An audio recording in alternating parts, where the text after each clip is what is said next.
This episode of Comedy Bang Bang is brought to you by Thursday Boots. Handcrafted with the durability of a work boot and the sophistication of a fashion boot, Thursday Boots will quickly become your go-to boot for work, a night on the town, and climbing the mountain of success over the bodies of your former friends. With prices starting at $149, including free shipping and returns, Thursday Boots are a purchase you can't afford not to make. Head on over to thursdayboots.com/bangbang to see a selection of our favorites. Comedy bang bang, comedy bang bang, comedy bang bang, comedy bang bang, comedy bang bang, comedy bang bang, comedy bang bang, comedy bang bang, comedy bang bang, comedy bang bang, comedy bang bang, comedy bang bang, comedy bang bang, comedy bang bang. Don't tell me to get my shit together. What do you take me for, a dung beetle? Welcome to Comedy Bang Bang. Who was that? That was Elvis Cholesterol Stello. Elvis Cholesterol Stello. I may have just wanted to say Elvis Cholesterol Stello. I don't know that I like the catchphrase. How does it feel now that you said it? Not good. I kind of lost my way in the middle of it. But hey, I brought it all back at the end. You sure did. I sure did, yes. Welcome to the show, Comedy Bang Bang 4. This is our fourth of 4 best of episodes, a yearly tradition that I would not do without. And Could not do without. no, I would not do without. Would not, could not. If we didn't do these episodes, I would not do these episodes. I feel much the same. Scott Aukerman here, and we're coming up on New Year's Eve in a few days, so that's exciting. A new year. Maybe this year will be different. Maybe Different than what? be different than last year was, this past year. Maybe. Probably be worse. Probably. Who knows? Look, there's a lot of joy to be had in life, and we hope that we're a part of that. If you enjoy the show, it's right there in the title. Enjoy? Joy. Wait, what? Joy is right there in enjoy. Oh, you consider words titles. Yeah, exactly. When they had to come up with a title for that feeling, it's a title. Yeah, it's a word. That's the title. This is sound logic. You know what I'm saying. I do know what you're saying. Language is all about communication, so if you know what I'm saying, then I've done my job. Now, Laurie Anderson famously saying Sure. that language is a virus O from outer Superman? space. Yes, the same. Okay. She said language is a virus from outer space. Do you think that's true? A virus from outer space. You Yeah. know, it is, I do have to say, it's a little weird that there's so many different languages. Right? You know what I mean? It's impractical. It really is, because you go to these different countries, and it's so easy to get to countries now. You just like hop on a little puddle jumper. You hop on your private plane. You go right over there. Right.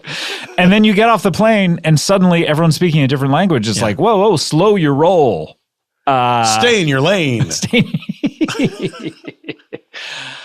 But if you could only speak one language, which one would it be? Because I'm not convinced it's English. English is not the most pleasant sounding language. This is the thing. I think we need to vote on what the prettiest language is. Some would say the Romance languages are pretty, but at the same time, do they have enough in them? And this is really a question for linguists and cunning linguists. I think I get what you're doing. Yeah.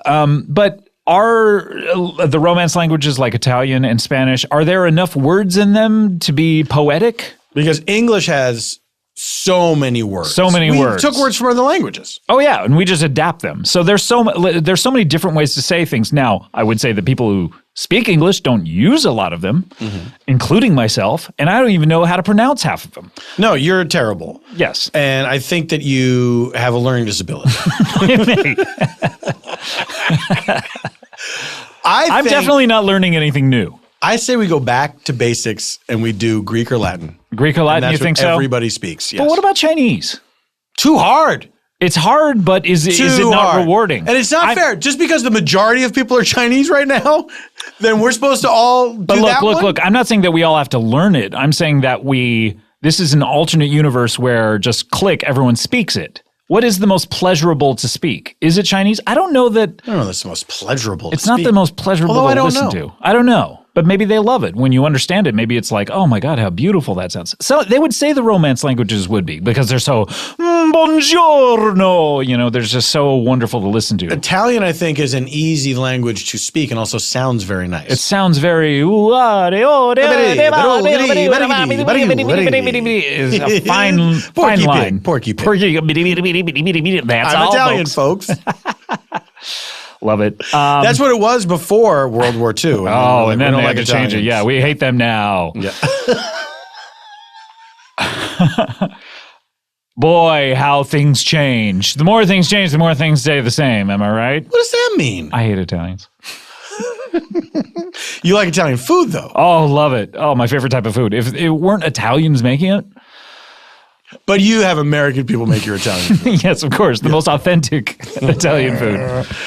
Paul? Yeah. New Year's Eve coming up and 2017 right around the corner. You just wrapped Bajillion Dollar Properties. We sure did. We had a great time. And new seasons of that coming out next year. That's exciting, right? That's right. We had a ball. We had great guest stars. Our core cast is fantastic. I got to do more stuff on location this time than I did the last two seasons. The last few seasons you were in the office primarily. Yes. Mainly due to scheduling or so, but we had you for kind of a scheduling thing. Limited amount of time. And also the storylines too just kind of made sense. And then I got to go out in the world with everybody, which was a lot of fun. So you got to drive to Malibu. Got to drive to Malibu for a really long time. Yep. So was it worth it?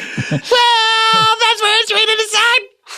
It was worth it. I'll say that. Okay. I believe you. It was a blast. Oh, I can't wait to see him. I know Have you seen any of it yet? I haven't seen it. Next week, I will see my first couple of episodes, so I'm very excited by it, yes. Were you going to direct at one point? I was, and then my top secret project, which I believe has been announced already at this point, not of the time of the recording, but at the time of the release, I believe my top secret project that I co-directed then took up all my time, so I could not direct. Right. But and I this really was Mike Pence Between Two Ferns.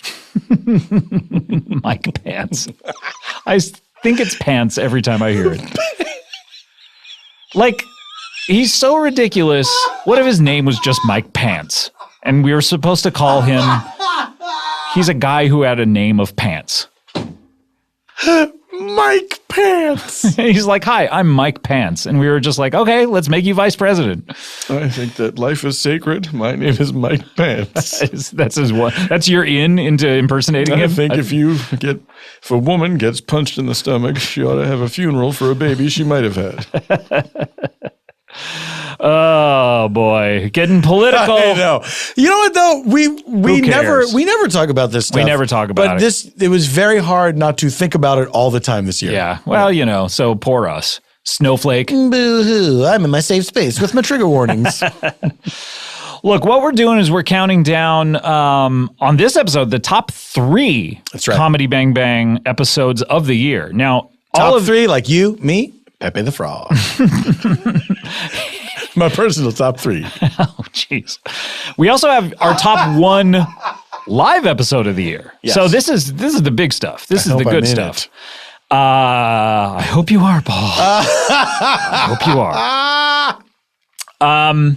Now, you all voted on your favorite episodes of the year, and these are the big ones. This is the good stuff. This is what you wanted to hear. So the big ones. What do you? You're waggling your eyebrows up and down at a speed which I have not. Big ones. What are you trying to say to me right now? Am I doing a sex thing? Yes, you're talking about penis size. Am I? Yeah. I don't know what you're talking about multiple big penises right now. I don't know what things are. You don't know what penises are? Any things. Can you look down? I think you have one. Look at all this money I dropped. And that cat. Callbacks. Guys, what do you say? Do you want to get to it? What do you say, guys? Let's give them a second. Votes are in. Someone said Satan is king. What? Did you hear that? I did not hear that. Someone said Satan is king. You didn't hear very clearly in your headphones someone saying Satan is king. I think that is just something that you're maybe hearing that doesn't exist. I can't imagine. Can I ask you a question? Yeah. Are you a paranoid schizophrenic? I mean, define paranoid schizophrenic. Oh, okay, sure. A person who has something wrong in their brain where they see and hear things that are not existing in the real world? Okay, by that definition, I guess so. Yeah, that's very specific, so yes, you are Okay, one. so, okay, now. You're hearing things. You are hearing Satan's voice commanding you. What is, I know we got to get to the countdown, but what is real? Well, I'm not sure that you are. I might be imaginary. Because I might be a paranoid Are you fucking kidding me that I'm imaginary and I'm a paranoid schizophrenic? Yeah. This is bullshit. That's what I've imagined. Stop imagining that. It's a Westworld situation where I need you to have flaws in order to make you more real. When do I get to wear pants instead of this dress? I'm sorry, but never. This is very practical. I love you in the dress. I love me in pants. Let's just compromise at short shorts. What do you say? How short are the shorts? Like up to my waist? Yeah, they're like hat style. Call back to John Lennon. Back to another thing. All right, let's get to it. Let's do the top three. This is your number 3. I like Westworld, by the way. Number 3. All right, this is number 3. And, Paul, we've been talking about how early some of these episodes are from. Scott, I've noticed it's a recurring theme in this countdown this year. This is from December 14th of last year. Is this the earliest one? No, December 7th was the earliest one. Day. Never forget. Yes, never forget. But this is 1 week after that one. This is episode 391, Holiday Spectacular 2015. These shows are always nuts. Mm-hmm. We just had one two weeks ago. That's right. That was even more nuts than normal because almost everyone that I asked to do it said yes. That's right. I think maybe one person didn't show up, right? Yeah. Yeah. Normally what happens on the holiday ones and the anniversaries is I'll put out a big email to a lot of people who are our favorite guests of the year. Calling all cars. And I say, hey, who can show up? And normally 1/3 of the people can show up. On the one this year, not the one that we're going to hear the clip from, but the one this year, everyone said they could, and one person did not. Mm-hmm. So we had 15 guests, I believe. It was crazy. Yeah. It was pretty crazy. Anyway, but they're some of my favorite episodes of the year. They're just anything goes, and this one is no exception. This has you, Paul. Hi. Lauren Lapkus. Sure. John Gabris. Mm-hmm. Mike Hanford. Neil Campbell, and Will Hines. I mean, that to me sounds good. It sounds good to me. That sounds good to me. Now, obviously, let's address this. Obviously, let's get it out of the way. A lot of dudes, one woman. I had no idea what you were going to say. But that's what happens on these large episodes is I put it out to a large group of people and it's whoever can show up at that specific time. So look, the invites are going out. That's all I can say. I think that's a good thing to point out about booking. If you don't know how these things work, no one gets paid for doing podcasts. Yes. And it's not like we're sitting there and everyone comes up to us and says, we're always available, put us in your show. Right. And we can pick from anyone in the world. Yes. Yeah. It's hard because a lot of times I go through the same thing where I certainly have an idea of who I would like to get for the show for any given episode, but you don't always get the person that is your first choice for that particular, because I think that your show and my show work in similar ways where you make these configurations. You're trying to get a good group that will work together. Exactly. Yes, and so you have in your mind, I'd love to get these people together at the same time, but it's very hard to coordinate everybody's schedules. And also you're dealing with people that are good people who are in demand, and it's hard to get people sometimes. The fact that anyone makes time for the show is very touching to me. So I appreciate anyone who can show up. So in any case, this is a great episode. One of my favorites. I remember we did it and we were all like, hey, that was really, really good. And this is the first time that John Gabris got to play intern Gino on one of these big episodes. And really? He cracked the top 3. This is, I don't believe he was represented on the countdown at all last year. And I kind of remember that, yeah. We did a tribute to him and did a little best of some of his clips, and now he's been in the San Diego show and also San Diego show, and also this show, and more power to him, or white power to him is what I mean. Are we switching that yet? I don't think it's official yet. I think it's like late in January. But okay, so who do we got? We got intern Gino, And then we have Mike Hanford's playing John Lennon and a lot of strange stuff. And then we have Lauren Lapkus is playing Ho-Ho the Elf. And I'm sorry that Lauren could not come back and play Ho-Ho at the end of the year this year, but she is in England for the next few months.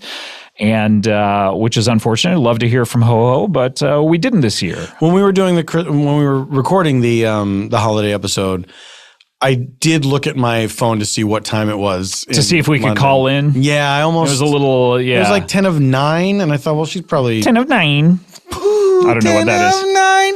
And I thought she's probably not... Yeah, probably doing doesn't something. want to do a podcast. Yeah.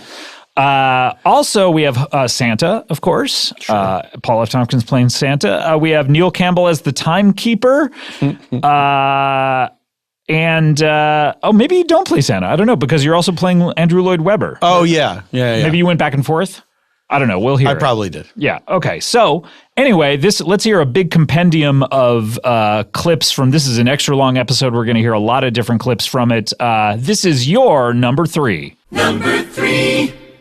I'm a real sweet guy. You're a sweetheart. I got my mom the dopest Christmas. What did you get her for Christmas? $500 gift card to Starbucks. Does she go to Starbucks a lot? No, but I think she should start having coffee. She's always tired. Oh, really? Why? She stays up late or she gets up too early or She both? gets up. Yeah, both. She's burning the candle at all the ends. All the ends, really? Even the third end, if you know what I mean. I do not know what you mean. She's getting reamed okay, I out. really wish you would not. Okay.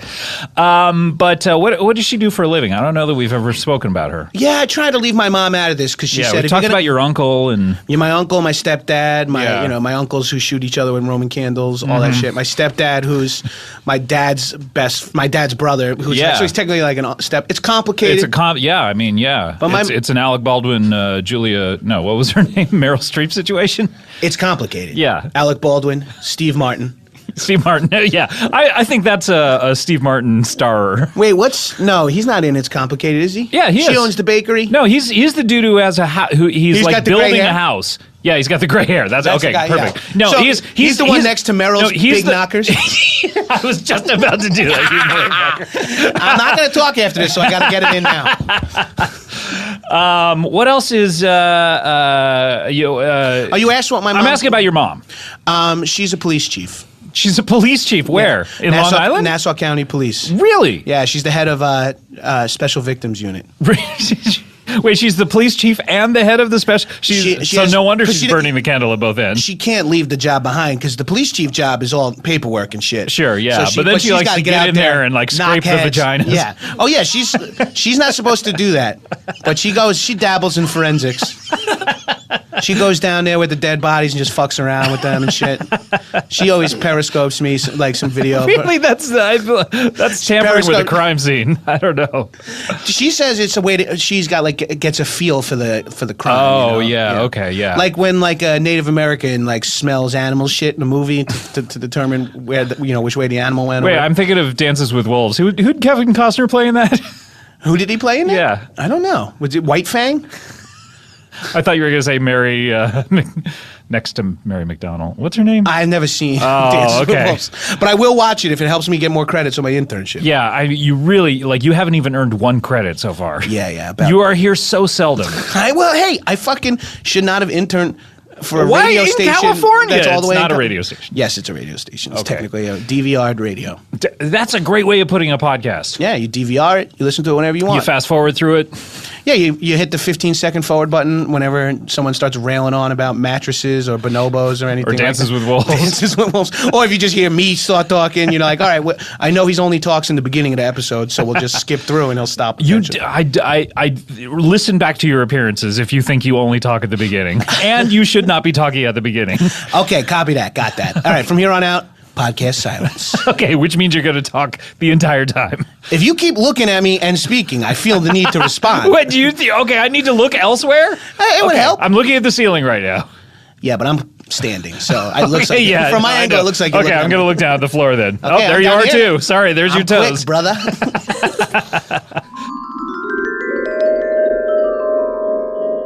Do you have any holiday plans other than that, other than singing carols? I was going to go down to the Rockefeller tree and try to take some ornaments off of it. Off of it, Yeah. not put some on? No, because I Well- like them so much, and my tree at home is so small it can only fit a few. Oh. So I Most said, of your I'm not- holiday plans involve trying to do something. Have a little you've- confidence in yourself. You've come back to life. I think you have. A lot of the things I do are illegal or harmful to people, so I tried them. Like the jump over the Grand Canyon, I tried it, and I got stopped. What about like take an ornament, leave an ornament, you know? Tolo, Yeah, Tolo. take one, leave one. All right, maybe I'll try that. Maybe when I get Or home, I'll Tulu. craft up some. Take one ornament, leave one ornament. Tulu. I don't know what you're saying. Tulu? Toolo. Oh, okay. I thought it was Tulu. Tulu. No, that's Hulu, Oh, okay. where you can watch difficult people.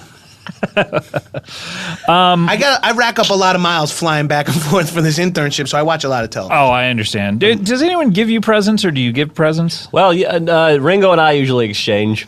Do you? Yep. What's the best present I that try you've to received exchange with from him? Ringo. That I received from him last year. He got me Yankees coasters for my my coffee table at home. Sure, yeah, I know. I'm a what they're Yankee used fan. for. Hey, well, that's great for you. Unless you meant just coasters of American people from a British perspective. No, the New York Yankees. The N and the Y. Yeah. And some pinstripes behind it. Love it. It's great. It keeps my coffee cups. Are you off a the fan of the Yankees? table. I'm a fan. Not really. I go to some games sometimes. I like. But the you hot have a dogs. lot I of- know A-Rod. I'd like to see him. You have a lot of drinks though that are on that coffee table that you want to protect. I usually when I go to the fridge to get a drink, I take 2 or 3 bottles, soda, beer or something out of the You time. mentioned you know A-Rod. How do you know A-Rod? Oh, I meant to say I know of him. He's like the only Yankee I okay, know. I never met him. So you know of A-Rod, you go to see him. I'm not a That's a huge- lot like anyone going to see a baseball game. They know of the players and they go to see them. I meant more like, I don't know everyone on the lineup.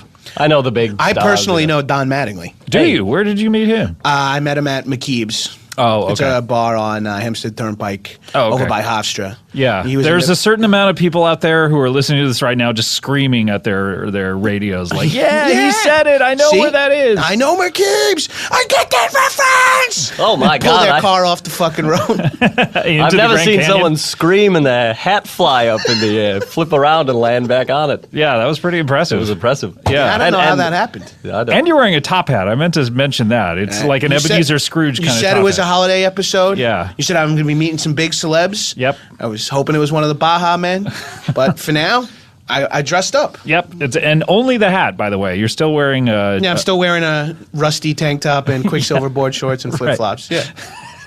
I'm cash, man. When I come out to LA, I want to fucking beach it up. You Sure. know? What do you wear in New York, though? Same thing. Same thing. Yeah. Yeah. Except in in the the winter. wintertime. Yeah, in the winter, I slap on a drug rug. What is a drug rug? You know, like those. I keep saying Baja on this show, which I feel that's weird about, okay, but it's a yeah. Baja. It's like one of those tweed hoodie things. Tweed hoodie Baja? Tweed hoodie Baja.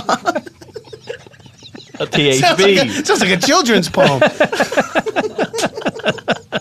Yeah, you sound like Dr. Seuss. Tweed hoodie Baja. Tweed hoodie Baja had a problem. His mommy. You know those like they look like ranchero hoodies. Oh my God! Oh, these words are just like I know the words We individually. called them drug rugs growing up because they were for like hippies and scumbags and hacky sacks. Okay. Yeah. Other scumbags. Other scumbags, different kinds of scumbags, not the kind of traditional Long Island scumbag, the different kind of Long Island scumbag. So what you're topping yourself this year? Yeah, okay, so I already have, knives and guns, so I gotta get a little creative with my weapons. Sure, yeah. So I'm giving out a lot of interesting things and hoping that kids get a little excited about how they can use them. Like, I put a melon baller in a kid's stocking last year, and I watched him the whole year to see when he would use it. You watched him all the time? Yeah. How old is the kid? 8, and he just got into touching his dick. That's a little early. It's a little late. Okay, You're well, born with it. hey, agree to disagree. Whatever, I'm ageless. It's not pedophilia. Right? Because you Wait could a be minute. young. You could be 8 if you're I'm ageless. a million, so I'm nothing. Yeah, okay. That's true. Again, that is very hard to follow. How many shits does he take a day? The boy? Yeah. I'm wondering Hey, what's that was normal going to be my question.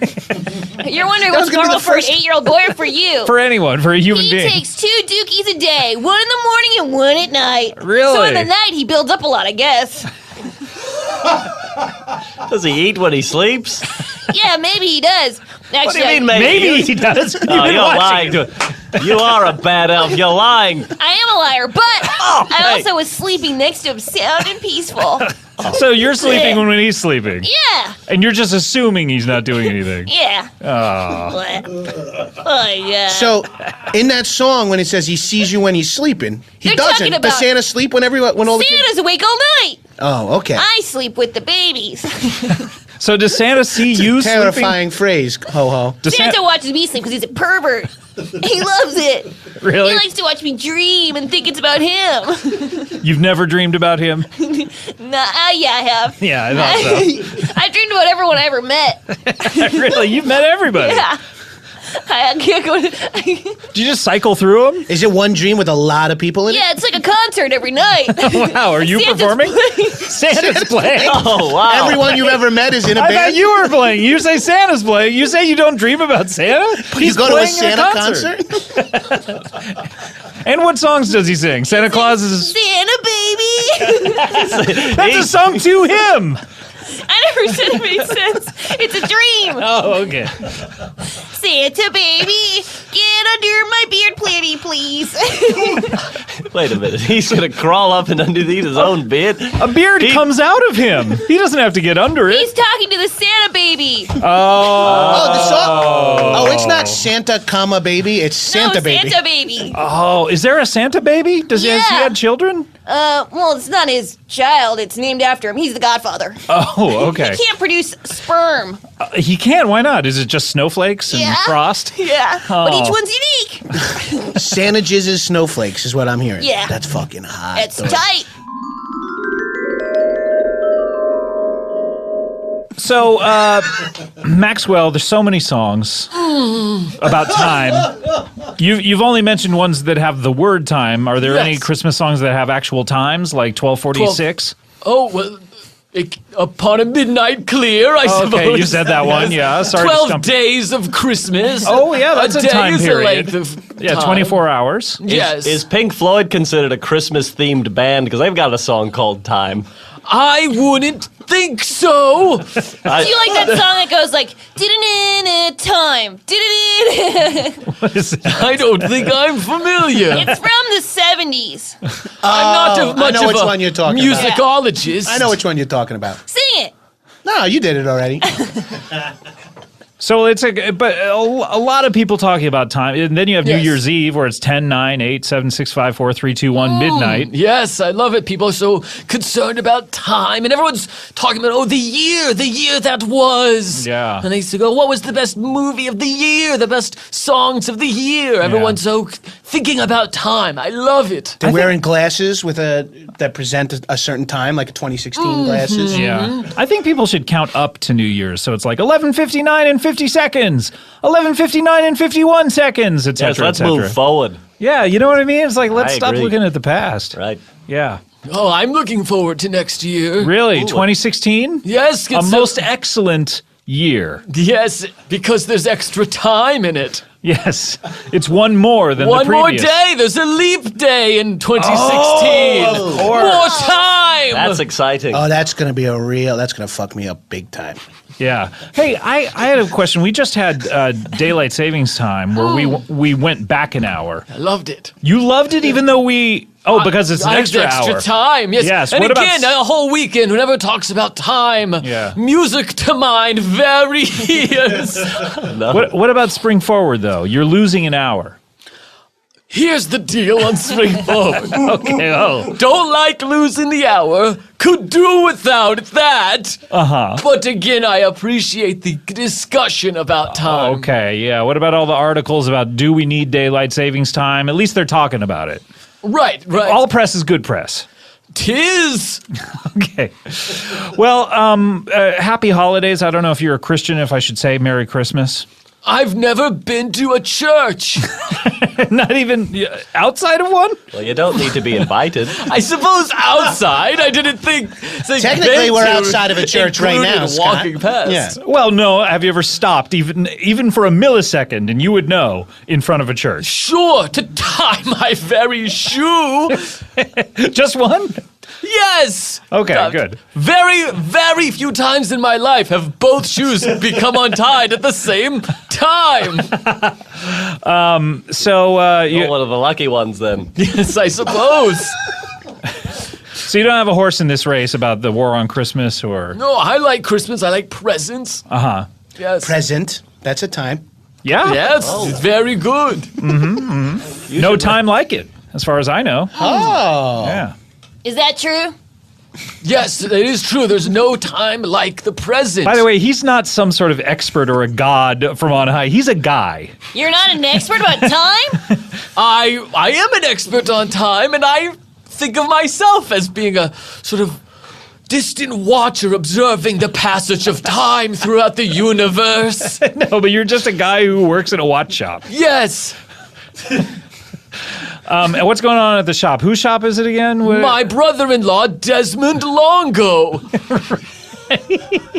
Right. How's Desmond? How's Desmond's these great. days? I just gave him my Christmas list the other day. He's married to your sister. Married to my sister. They promised to buy me one present this year. Oh, that's nice. Have they not Yes. bought you any presents other years? They've promised in the past. Or has the amount changed? You said one present. No, it's always equal to or lesser than one. Oh, okay. Equal to or less than. So Yes. it's 1 or 0, or Yes. if we're getting into negative integers. They're going to steal in your a stuff. juzz. Yes, there have been times they've taken. What happened to you the time you got nothing? Did you cry like a little baby? Yes. And did you swoop in and give him something? No, because he's not naughty. He's a bitch. Oh, really? I am. I'm a bitch. You're a nice boy. That's true. Yeah. I would love to. What if you were a little naughty, though? You know what I mean? Ooh, what would you do if you could be bad for a day? If I were bad, I suppose I'd change someone's watch so it had the wrong time Oh on no, it. then they might be late or early. Yes. Oh, I can't think of it. Oh, no. You wouldn't do it. I Okay. wouldn't do it. quivering. I felt like Scrooge learning his lesson. Again, another wonderful thing about Christmas, one of our most famous time travel stories. Ah, A yes. Christmas Carol. What do you think of Bill and Ted? Bill and Ted's good. I go Christmas Carol. Yep. Of time travel. Time travel movies. There's Yeah. only 4. You can really, and I'm counting all the Back to the Futures as one, and Okay. all the Bill and Ted's as one. Okay, great. It goes number 1, A Christmas Carol. Sure. Number 2, Terminator Genesis. Okay. And you're not counting those as one. The other movies are in groups, Yes. but Terminator's not grouped out. Okay, great. No. Great. Number 3. Tie between Back to the Future. Tie. Well, you're the one who said top 4. You Yes. just say top 5. No, tie between Back to the Futures and Bill and Ted's. Okay. A 5-way tie for third. What's Second? What's fourth? T2. T2. Okay. What do you make of movies where, like, someone switches bodies or something and they kind of get old fast? Trash. But that's just as a film critic. It has Yes. nothing to do with time. I appreciate true cinema. Yes. What's your favorite movie? I guess we talked about time travel movies, but just Safety last. I think we've discussed this did we? before. Oh, okay. And your favorite magazine? Time. Yeah, great. Song? Time. Okay, great. And What about so, time after time? oh yeah, Cyndi Lauper. Ooh, that's nice. That's got time so nice, you got to That's say time twice. twice. A wonderful musical poem. And so, what did you ask your Longo for? The Blu-ray of Terminator Genesis. Okay, your number 2 favorite movie. First, but number 1 of the year. Oh, okay, great. It's total bullshit that they showed that John Connor was a fucking Terminator in the trailer to that movie. Whoa, spoiler alert. I haven't seen the trailer yet. I didn't mean to spoil the trailer, John. Yeah, you were only going to watch the trailer. Yeah, Christmas Eve, Ringo and I get together and watch old trailers we haven't seen yet this year. Well, that's one we won't have to watch out of the hundreds. Now, I'm very excited because do you know how when I want something, I just go ahead and take it? Sure, you're so rich. Wait, do you pay for it? I'm so rich. Well, I pay for anything. Of course, I'm a gentleman. Okay, so you just take it and then someone pays I for say it I as want you leave that. the room? Here's a trunk full of money. Go away. Is there anything in this room you want, by the way? I would love a trunk full of money. Well, it's relative to what it is. Oh, okay. I don't pay for everything. If I'm going to get a pack of chewing gum, I don't say here's a trunk full of money. Really, you cull from the trunk? Yes, I open up the trunk. Okay. I pick out the relevant coins. Okay, I thought you were just giving trunks out. Is it organized inside the trunk, or is the money just everywhere? There's little compartments. Yes. Okay, I good. love it. It's not like a pirate's But booty. now there's two trunks. I keep two trunks of money in the boot of my car. One is itemized. Two trunks in the trunk. If you like. I do. Well, then you shall have it, dear Gino. I could deny you nothing.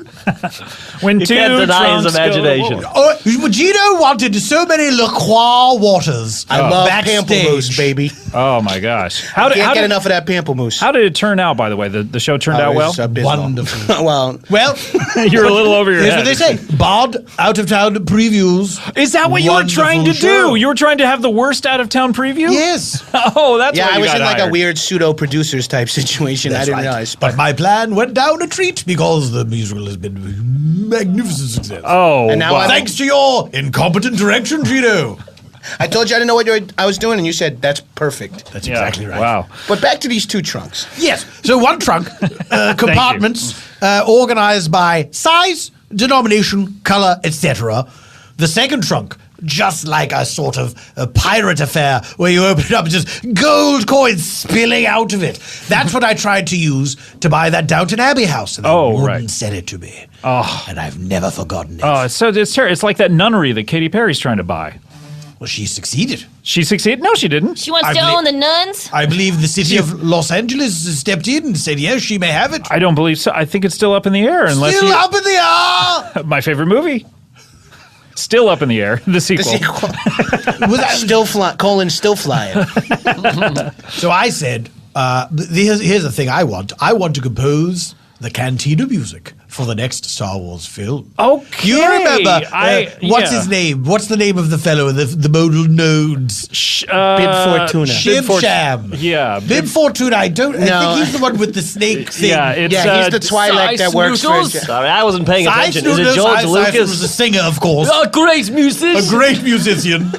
It's It's the Bith Shuffle, right? They're Biths, those guys? I think his name is What's it called? Biths? Biffs? The Bith Shuffle is the name of that song. It's very. I don't like the way that hits the air. Nope, I don't like Biffs saying it. Shuffle. it's Figure and Dan. Figure and Dan and the modal nodes. Yeah, Figure and Dan and the modal nodes. But I think Sean William Scott actually did the music for it. Is Sean that William right? Stifler. From Stifler's mom's American kid? Pie. Stifler's mom's son?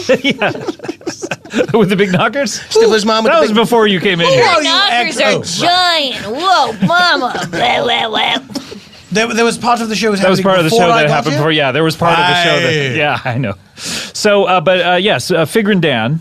Yes. But I have something to tell you, and you're not going to like this. Well, now, before you tell me anything, Yes. I know what you're going to say. Andrew Lloyd Webber, you can't compose music for a science fictional film. It's outside of your that was what I oeuvre. was gonna say, yes. Well, that's where you're wrong. Get a load of this. You can dance your cares away every night at the cantina, right? Okay, but that's Whoa, just that was a right. good song. That wasn't bad. That's just the a, previous song, and you just added It's lyrics just to a it. sampling. It's just And to you're show not a you- lyricist. That's my audition to let you Okay. know I get it. Okay. And I'm not a lyricist. How dare you? Well, you're not. Tim Rice is. I haven't worked with Tim Rice in years. Okay, well, who's your lyricist now? Who did School of Rock? School of Rock was an existing property. Okay, but that who I did the adapted. Someone else. Jack Black. Jack Black helped that. Jack Black could eat he no did a punch-up fat. session? His When- wife could eat no lean. There's one song in School of Rock where someone just does weird scatting for a while. Shut up, man. So, but I do have something bad to tell you. Is it time to tell you something Oh, bad right yay. Well, I don't have a set time in my calendar for you to tell me something bad, but now? Wait, I oh my suppose- gosh, Max, are That's you all what's right? hard as a rock over Time, here. Calendar? Is this heaven above? Do you like going to Marie Callender's, the restaurant? Yes, It's spelled differently, true, but the pies look like clocks. especially when there's a slice taken out of one. It and looks I'm like squinting. the hands. Yes.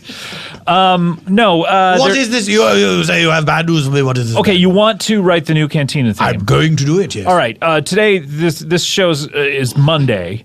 The movie comes out Friday. It's a little late to get in there This and. is for the next one. You silly. Oh, Scott Trick. Of course I know that The Force Awakens comes out this Okay. Never mind the fact that I was the one who said that title and talked and knows about everything about it. Yes.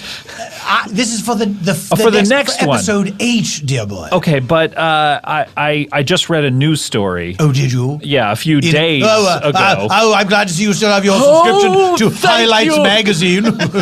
We talked about I'm highlights sorry, too. I talked over a time bit. I do apologize. We talked about highlights before you got in here. Did you really? Timber Yeah. Toes, did they come up? Goofus and Gallant. Yeah, the two references from that. Goofus. Oh, I know. What a Bad name. What a rogue name. What do you think about Goofus, Ho Ho? It sounds like an elf that got a fucking job somewhere else. Wait, is that where Goofus and Gallon come from? They're two elves? And you're mad that he got a new job? Yeah, because you're not supposed to leave the North Pole. You're supposed to have allegiance to Santa for your whole life, eternity. Is there an oath that you swear? Yeah.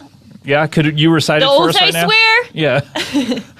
It's fuck, dick, liquor, butt, shit, fuck, butt. Up your dong and suck it out your bunghole. Come out your mouth and stick it up your tongue. Okay, that's a different I believe thing in than that as an oath because she had a hand over her heart. You asked me to swear an oath. Thank you, Yeah. thank you for standing. Very I always respectful. respect the flag.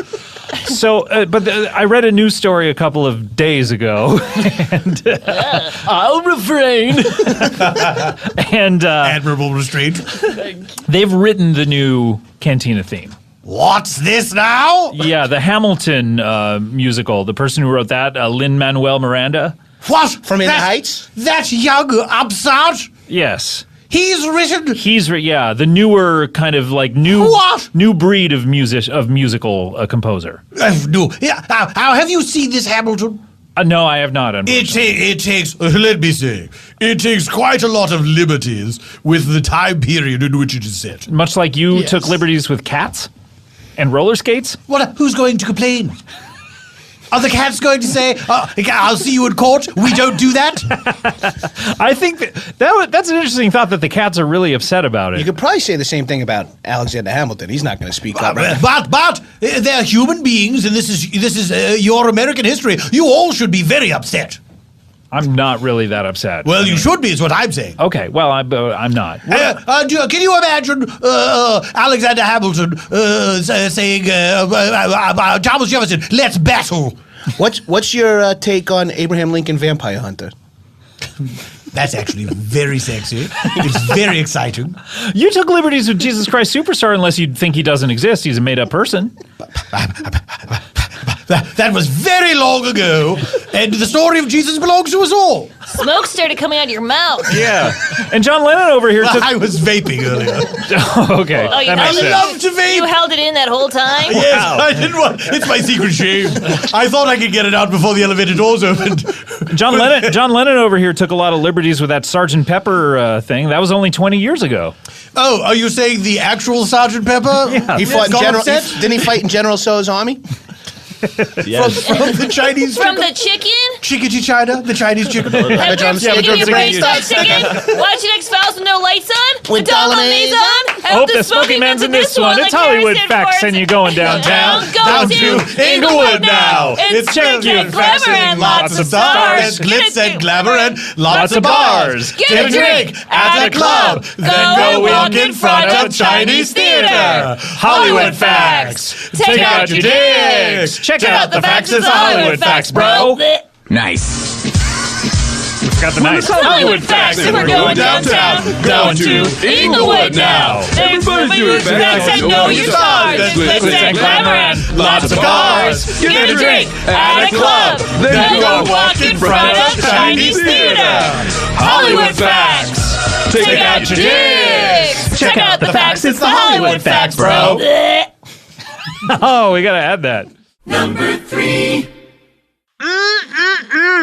So good. No, I thought I wasn't looking, and I thought maybe that was another video that Cody was playing. So good. We should play a game of we should turn around and we'll say, is it the other person or is it a Cody video? All right, Cody, do you have a video lined up? Okay, I'm going to turn around. A video that could conceivably be one of us just in this room. Right. Okay. All right, I'm going to turn around, and you guys decide amongst yourselves. I'm going to take the microphone, but I'm turned around. You guys decide amongst yourself whether it's going to be you, Paul, or a video. Okay. So it's our first, is it Paul or is it a Cody video? Months, breeding lilacs out of the dead land, mixing memory and desire, stirring dull roots with spring rain. Okay, turn around. Okay, turning around. Now let me think. Now you normally have a crackly, kind of a lot of room tone, crackly, I have a lot poorly of recorded room tone. When I have you a lot speak. of butterscotch wrappers in my pockets. Right. That's got to be you, Paul. It was a video. It was a video? Oh. What was that video, Cody? That was T.S. Eliot reading The Wasteland. Sure. Oh, interesting. Hey, getting a little education. He crushed it, by the way.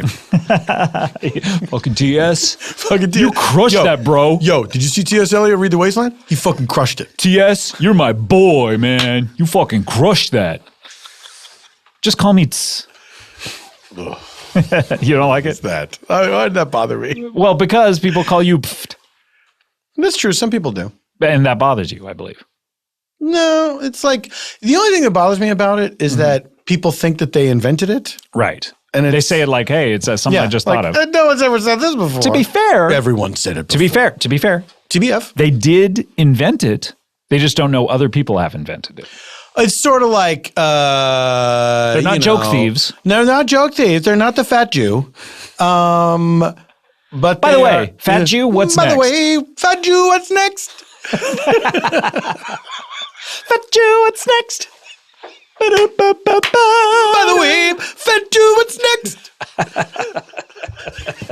That is a great hook. It's just waiting for a bunch someone remix that. a bunch of song to be written around. Someone please take it. Do what you will with it. By the way, Fat Jew, what's next? Jew, what's next?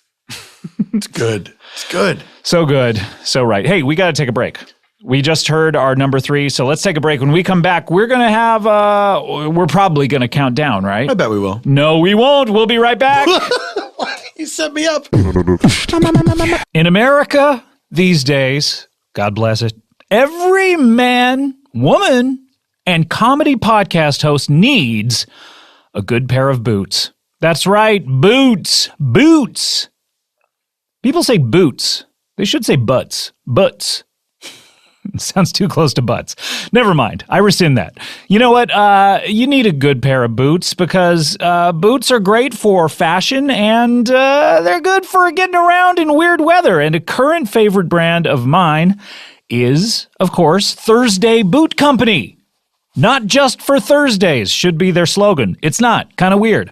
On a Thursday, you work hard, but it's also the unofficial start of the weekend, right? Thursday boots are made with that versatility in mind. They're durable enough to take a serious beating. I hope that you're not getting beat up out there a lot, but if you are, put on your Thursday boots right before the bullies get to you. But the thing about these boots is they are sophisticated enough to clean up, to host a fancy podcast, or go out on a date. Pretty much interchangeable things right there, hosting a podcast or going on a date. Thursday boots are built for the comedy podcast hosts who understand quality and want a good-looking pair of boots that will last a few seasons. And with premium features such as, here we go, the best Tier 1 Grade A USA leather, boom. Goodyear welt construction, boom, boom. Glove leather lining, boom, boom, boom. Cork bed midsoles that mold to your feet over time, boom, boom, boom, boom. And studded rubber outsoles, boom, boom, boom, boom, boom. You can't go wrong with Thursday boots. That's 5 booms after the last thing. Handcrafted with the highest quality and sold at honest prices starting at $149, including free shipping and returns, Thursday boots are the best buy this season. To see a selection of my favorites, Head on over to thursdayboots.com/bangbang and imagine all those wonderful boots on my feet. Comedy Bang Bang, we're back here, and Paul F. Tompkins, and yeah, that's right. You thought we were going to count down and air another clip that's part of our countdown, right? I did. I totally did. Because you know what, though? You led me to believe that we were going to do that. I kind of did. I led you down that primrose path. Instead, we're going to do a little something that I like to call, and we haven't done one yet on the countdown, a little something called a bonus clip. That's right. We are going to play a little bonus clip. Now, in the past, we've played bonus clips because there have been little chunks of episodes that, whereas maybe the episode as a whole was not countdown worthy, but there's something that happened in the episode. It was like one good moment. Yeah. No. Or we've played bonus clips to save a life. Sure. And this is one of those. This did not end up making the countdown, this particular episode, but when we released the episodes for the countdown, this particular clip is something that a lot of people were talking about voting for. And this is from an episode from April 28th. This is episode 418 called Paul Reiser and the Apple Tree. So, Brendan Small, great comedian. He created Home Movies and Metalocalypse and a virtuoso on not only the guitar, but also his voice. He can do a lot of characters. He does Victor and Tiny. And also, now it can be told. And also Willie. These three characters. And he plays all three characters at the same time. Not at the same time. He goes back and forth from them at the same time in the same recording. And anytime I ask him to do the show, and I ask him, once every month, once every 2 months, something like that, you never know what you're going to get with him. Sometimes he'll show up and... He'll be a total asshole. He'll be like 4 hours late, drunk. No, always a professional, always super nice. Oh. But what I mean to say is sometimes he'll come and he'll just kind of riff in the character voices. And every once in a while, he'll bring something that he has made at home and has just been waiting to debut. And this time, he did that. A previous time, he had edited together a podcast that they had recorded. Oh, my God. Some big laughs. And this is another big laugh one. This is, he is debuting a song that Victor is singing. And so... we're going to play this clip. It's really funny, a really funny clip. This is an episode that you are not going to forget. This is Brendan Small from Paul Reiser and the Apple Tree. Bonus! Well, let me set this up if you don't mind. This is a song that Victor wrote. He kept on humming this tune when we sitting under this apple tree. Okay. And I said, Victor, you gotta record this song. And what did you say, Victor? I said, well, it will be hard to do, but we could do this. But I cannot do this alone. You can't do it alone. Yeah, okay. He said he can't do it alone, so we all pitched in. Pitched in singing? Well, just helping arrange in the whole song. Okay, so why would you think you can't do it alone? I mean, this is you're supposedly a singer. But I don't know nothing about this studio lifestyle. Right. About birth and babies. Do you know anything about that? Birth and babies is also a very difficult field. Very difficult thing, yeah. A lot of people don't know a lot. I know a little bit about that, but you do, really? I have not done this. Were you an OBGYN in your home country? I have not done that. Oh, okay. No, but this song is about an apple tree and how wonderful it is to live underneath this apple tree. Okay, I don't know whether this is going to have broad appeal. Not a lot of live underneath apple trees. It's this thing's a hit. And here's a really interesting factoid. Okay. This song is the exact length that it takes to eat an apple. Really? I'm guessing... I didn't realize it was a uniform time, because some apples are small or bigger. It's true, it's 3 minutes. And that's what it takes, 3 minutes to eat an apple? Any apple? Minutes. Well, I mean, if it's a really little one, probably less. Do you know how long, a little factoid, do you know how long it takes to fully digest an apple? 3 to 4 months. 3 to 4 months for one apple? To actually pass through. Oh, everything? Yeah. Wow. I mean, if you eat the whole core and everything. Oh, okay. And that includes the wooden crate that it comes in sometimes. Oh, yeah. Because No, that does not pass easily. No, yeah. But when it does. Yeah, and again, I didn't mean to get into a whole digestive No, thing, but I think the audience would like to know that. There's a lot of packaging, too, that he has to work through. Yeah, the bubble wrap. Yeah, if you're getting them shipped in from an orchard. Yeah. So, if you do eat the whole box, they say an apple a day keeps the doctor away. However, if you eat the whole crate and everything, that brings the doctor to you. Yeah. So it's like an opposite situation. It's very ironic. Exactly, Scott. Exactly. Yeah. It's creating jobs. Yeah, sure. For doctors. We need more doctors, and so, yes. Doctors can't find work. Nope, and they can't find borders either, from what I understand. Now, would you like to listen to this Okay. We already said we want to listen to it. You're the one holding everything up, talking about I apples. wanted to set it up properly. Well, all you did was say that it's the exact time it takes to eat an apple. Is that setting it up properly? That's a factoid. Okay, we don't. When I listen to a song on the radio, I don't need the DJ to come out with a factoid before I listen to the song. Okay, I can just hear the song. See, I'm different. I enjoy. You like the factoid? I like a He factoid. like the factoid. All right, I do. all right. I enjoy Well, it. we've got the factoid at this point. Paul's happy. Do you want to hear the song? I just want to say I paid for the whole thing. Okay, Will. Oh God, I can't. Okay, take it easy, Willie. You're skating on thin ice. Tiny, you get what I'm saying about it. Listen, I don't want to take sides, but between you and me, you're driving me crazy, too. Does he really? Yeah, I mean, he's really driving me crazy. I live in his yard. It's been 8 months with this. I can't stand 5 minutes of You it. get used to it a little bit, but I mean, he has a lot of money. Yeah. Hey, Willie, sorry to... That's all right. I couldn't even hear what you were saying. How come I don't get headphones? We don't have spare headphones for every single rando who walks in off the street. All right, do you have the song? Oh my God, I'm I sitting believe here. we do. This is nice. I don't see any problem here.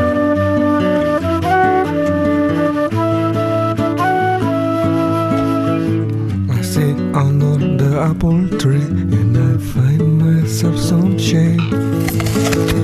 I pluck an apple off the branch and I feel like I got it made.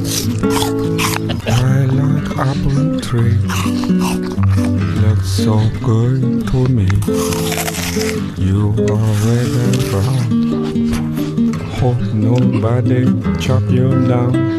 I like apple tree, looks so good to me. So green and brown, I hope nobody chop it down. I'm sitting in an apple tree and I'm wasting away the day. I'm living in an apple world and it's an apple kind of day. I love you like an apple friend. I apple wish that you would stay. So many apples that we can eat, and if you want one, you just say more apples. I like apple tree, looks so good to me.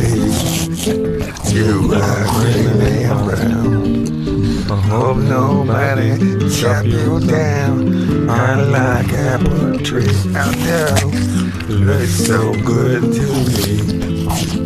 You are green and brown, hope nobody chop you down. You, I would die for you. Not unless you want me to you. I would die for you. Not unless you want me to you. I would die for you. Not unless you want me to. You, I would die for you. Oh yeah.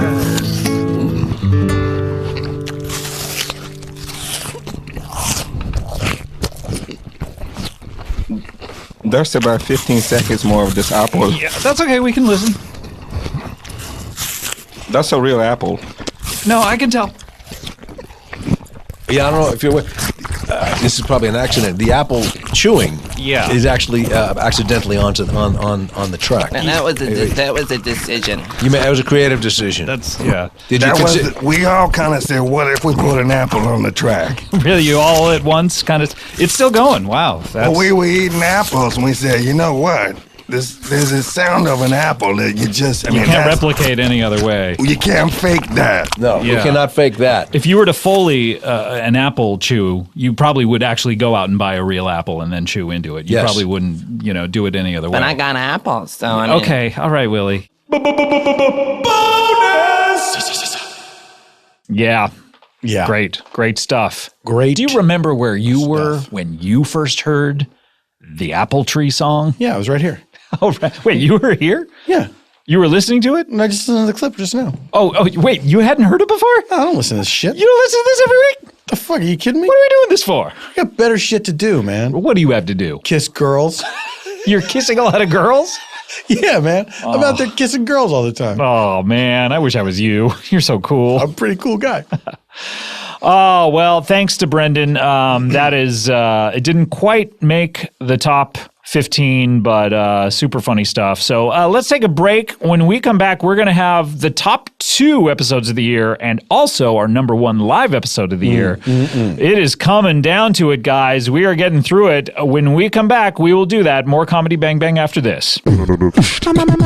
Hey, everyone. Hope you're enjoying this episode of Comedy Bang Bang. And, we've been hearing on these best ofs a lot of, or a little bit of, or some of, I'm not sure at this point, John Lennon, our good friend John Lennon. Mike Hanford, comedian extraordinaire, of the Birthday Boys, of the Comedy Bang Bang writers team, also wrote on the upcoming Michael Bolton special for Netflix.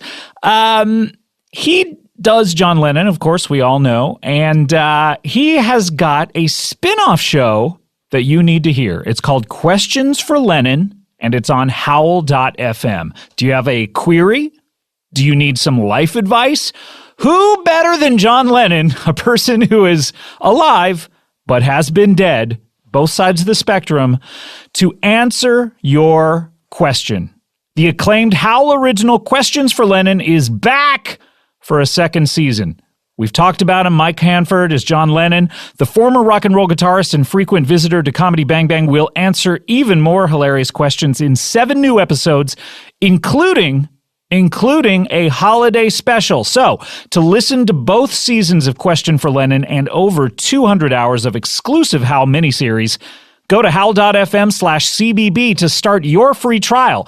And for a limited time, the Howl annual plan is only $34.99, so treat yourself for the holidays. Just go over to howl.fm, HOWL.fm/CBB to get started.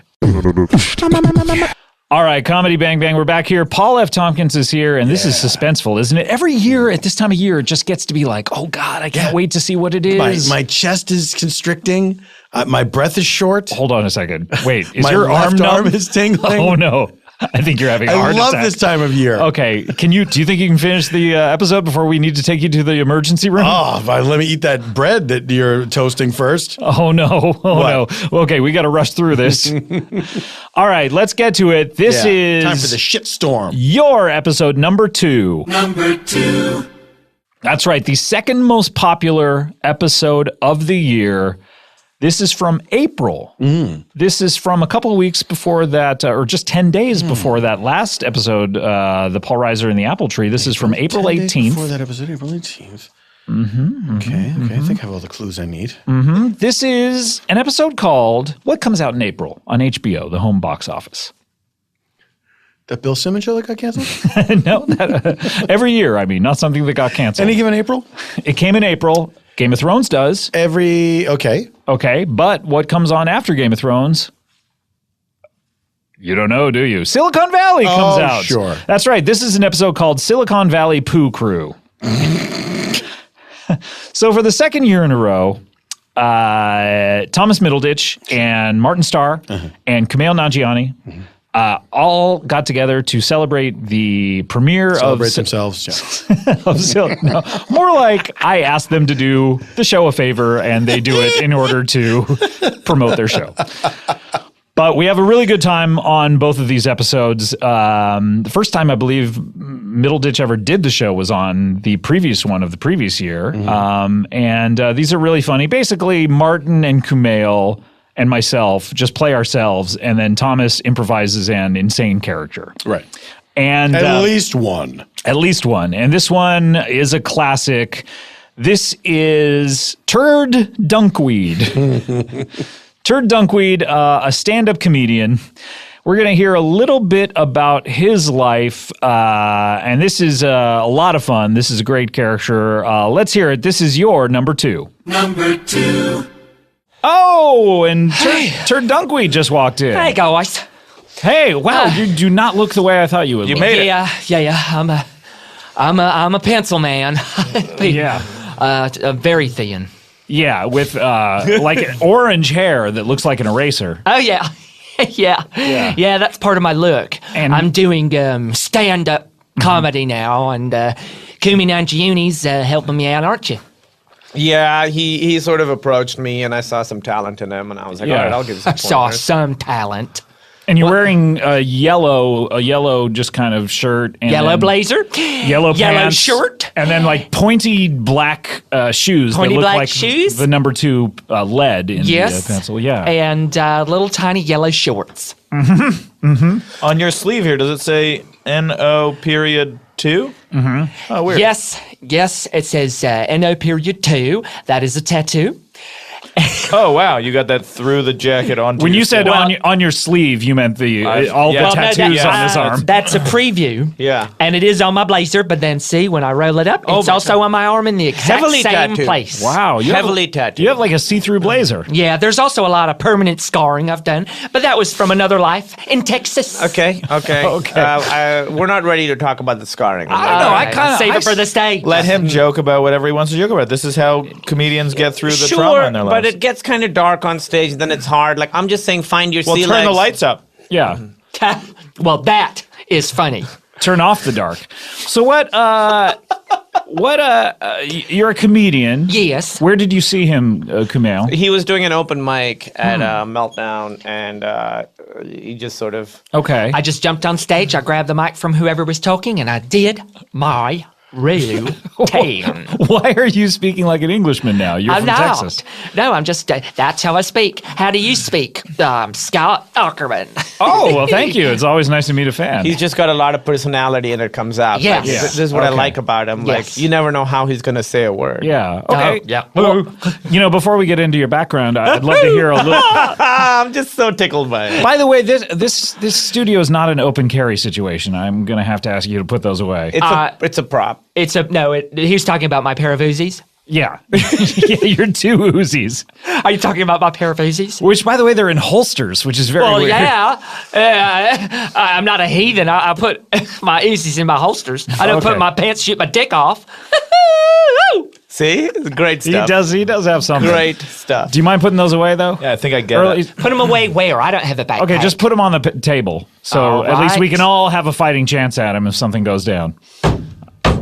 Not the turds. Oh, sorry. I felt some young gentleman who is a real looker gave me these 2 turds on the way out. He said, I'm going to find more of these, but here, you can have these 2. So you find him attractive, Thomas Middleditch, Oh, by the God, yes. way.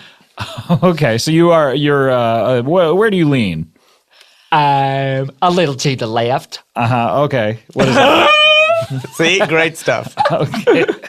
A little to the left is his catchphrase. Oh, really? And he really, crowd goes nuts when they hear it. I mean, they don't expect... You got to set me up for it, though. I can't just say a little to the left. We got to set something up for it, and then you'll see. Okay, Daddy, what are the directions? In what direction should I drive in order to reach the Denny's? From here? I mean, the address here No. So it's pretty... You call that a setup? I don't know how to do that. That's just saying, hey, which direction do I go? And then obviously it's going to make sense. Okay, well, how do you want me to set you up then? Like politically. Yes. What's your affiliation? That's exactly what I did. A little to the left.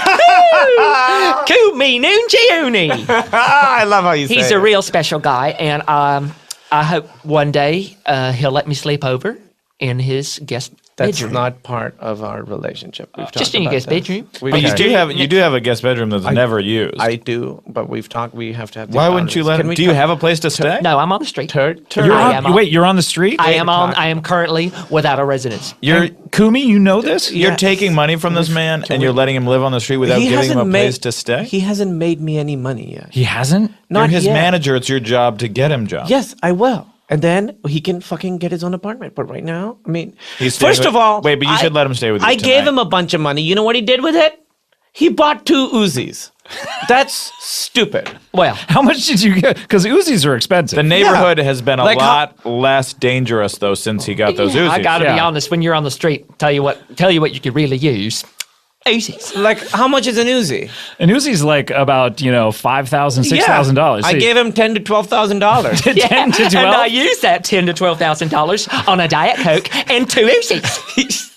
One Diet Coke. Well, yeah, I gotta get my caffeine fix somehow, and I don't like coffee.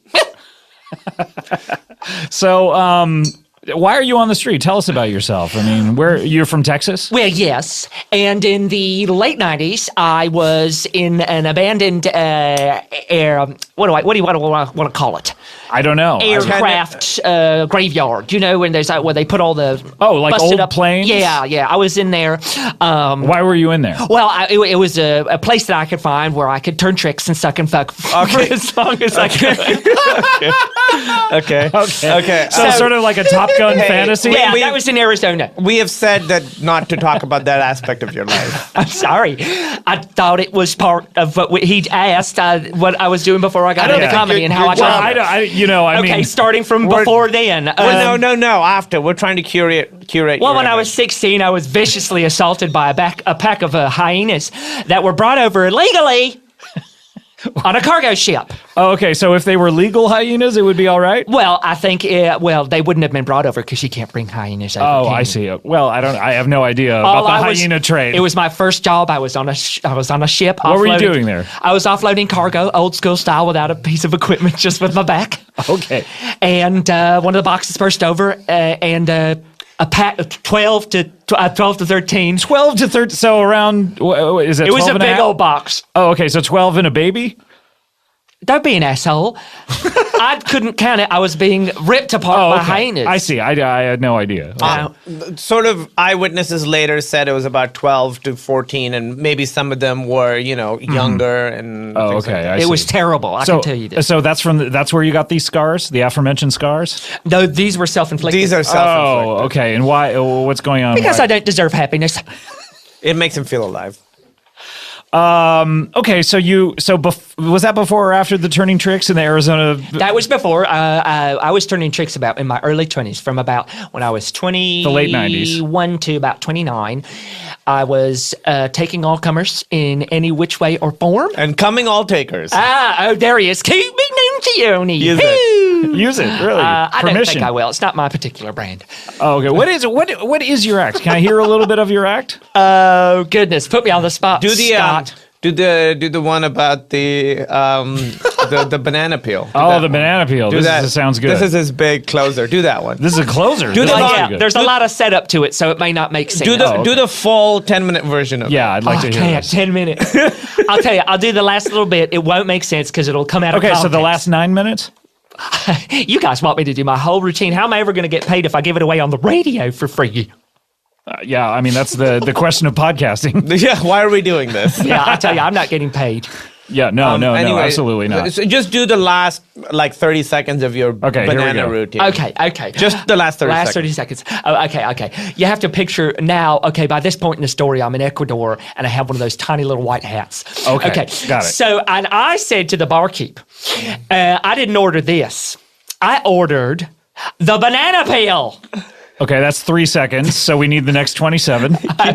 Well, he's pauses for laughter for a while. Okay, because it's referencing other things. Sure, yeah, no, I get it. And then you say... This is a big laugh. Big thing. And then he gets... This next one is the big... And so the barkeep says, I don't have one of those. Here's your shot. 10 seconds. And so I took the shot and I shoved it up my ass. 15 seconds. So you have 15 seconds but more. this is like big. At this point, the crowd is going insane. You got a picture, Scott. People You know are the beginning. I'm totally You know the picturing it. beginning to "We Will Rock You" by Queen. Yeah, and they're all going. That's what they're doing. They can't control themselves, yeah. and this is that meltdown. Right. So it's not that big of a sound. Okay. It doesn't hold that many people. But it's very successful. Show Are they over just there. playing "We Will Rock You" on their iPhones? No, you big ding dong dick. You big donkey dick. You big fucking cow asshole. He's been a bitch. Okay. Right, calm down. Focus up. I put the He shot- does not deal with hecklers very well. Okay, well, sorry, I'll tell you, they get it. This cat's got claws. Anyway, I put the shot glass of rum up my butthole, and then I do a little dance. And Are you describing what you're doing on stage, or are you? Is this what you're saying while you're hold on on, stage? I gotta go. Wait, you gotta go? No, keep going. Okay. And then I'm doing a little dance on top of the bar. Okay. And then I tell you what else happens. Yeah, tell me what else happens because I really want to see the end of the act here. And then he puts the banana peel right under me and I slip. Where do I slip? Where? A little to the left. Oh, standing O, and the O stands for ovation. Oh my God, people go insane. So I saw that, obviously. I saw that and I was like, Yeah. I want a piece of that. I get it just from the final 30 seconds. I mean, that's amazing. Well, I mean, tell you, you and about 200 to 600 other men said I want a piece of that in the early 2000s, late 90s in Arizona. Wait, you said that in Arizona? No, that wasn't me. I did not say that in Arizona. We did not meet there. No, we met here in beautiful Hollywood. Okay. I just want to make sure. I've only known him a couple weeks. And I just met Martin Starr, and I tell you, I love him. Okay, you just met him today, or you Right met now, him just earlier? this second. Oh, okay. Hello, Martin. Hey, turd. That's an interesting name, by the way. Turd. Is it a nickname? It's Is my it- stage name. Your stage name. What is your real name? I won't reveal. Okay, but That's what is smart. What You is don't it want really? stalkers, etc. His real name is Johnny Depp. And Wait, not the Johnny Depp. Obviously not the Johnny Depp. No, I don't but- look a thing right. like him. Is it Depp with one P? No. You make me sick. Sometimes you just make me sick. He had to change his name. Oh, okay, because obviously yeah. confusion. SAG, yeah. Okay, Yeah, there's another SAG. Johnny Depp out there. Yeah, okay, I got it. Yes. And your parents, the Depps. Yeah. Whatever. Melinda and Terry Depp. Melinda and Terry Depp, and they're from Texas. No. Well, my daddy is from, I think he is a Navy brat. You think he is? You don't have confirmation on this. I do not. Okay. I don't know him very well. You don't. And how well do you know him? I know his name. Okay, Terry Depp. And I know that some of his genes are in me. Some of his genes? His DNA. And No, I grabbed a pair of his cut-off shorts and I shoved them up my butthole. and to the where left. up your butthole? Oh, okay. I beat you to it. Okay. Oh, God.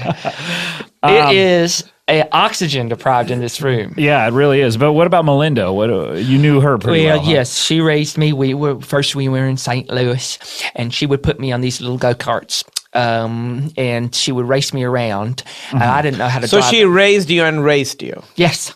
Okay. And she erased you, like your pencil act, right? I don't have a single comedy routine about a pencil. Why are you dressed like that then? I don't know what you're talking about. What do you mean? We talked about it earlier. Well, I know that I'm in my cute little yellow number. You said that you dressed like a pencil because of the act. Oh yes, I suppose I did. Well, that was a little joke. You see. Oh, it's a joke. You just coincidentally look like a pencil today. It's just an outfit. Yeah.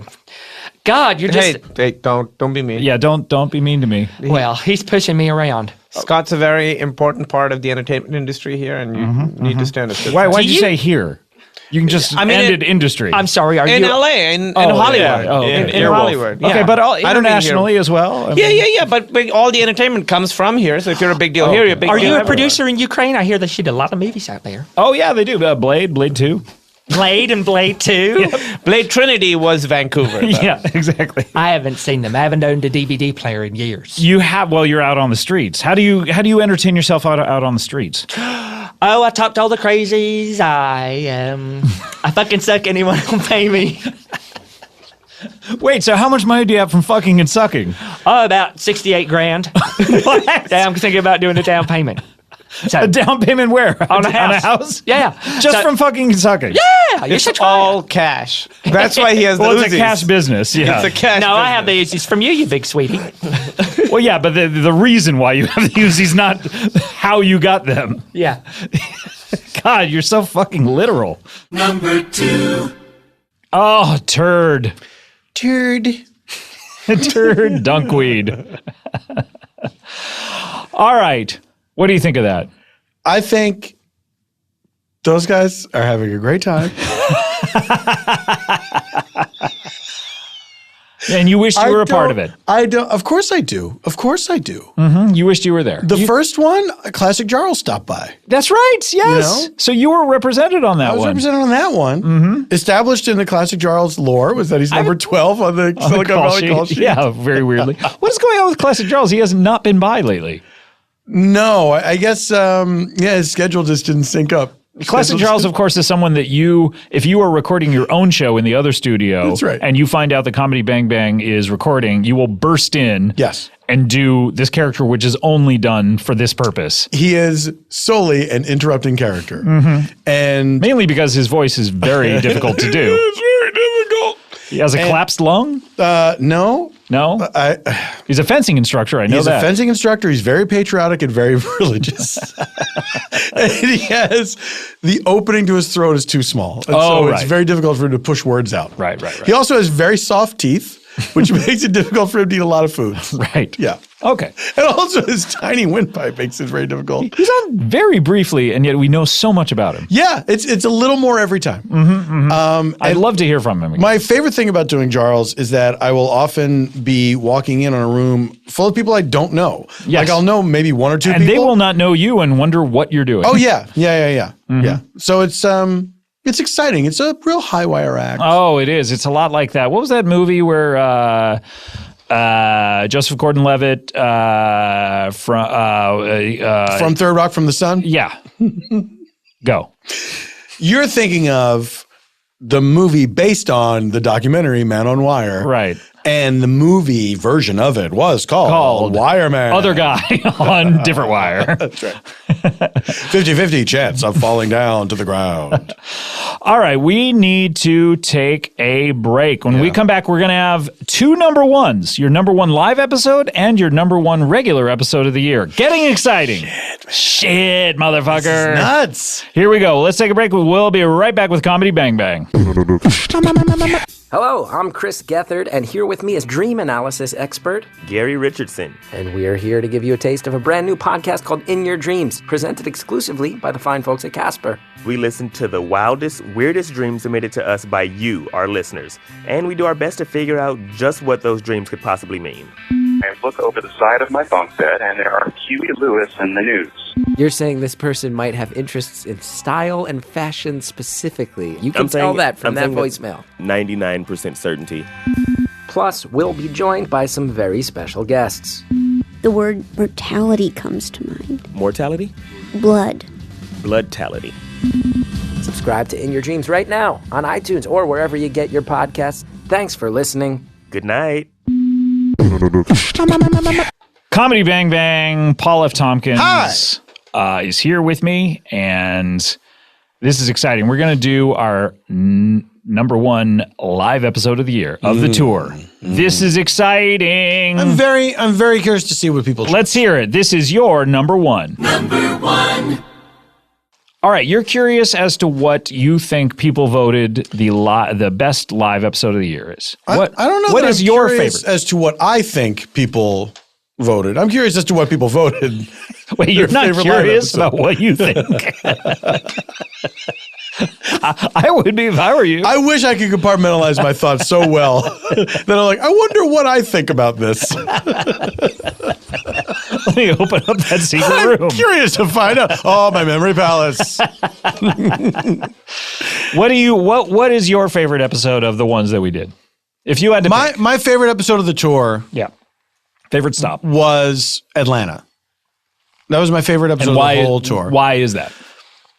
I did I did a new character. You did the Contraptionaire. I did the as I recall. Contraptionaire. It was exciting to do a new character, and Lauren did Ho-Ho. Lauren did Ho-Ho. An old favorite. That crowd was amazing. Drew Tarver was there with us. He did Donnie Gary, which I'd never seen before, and just delighted me to no end. We had a nice dinner that night. Nice dinner, and the venue was exciting to be in. The venue was The Tabernacle so great, in Atlanta. So great.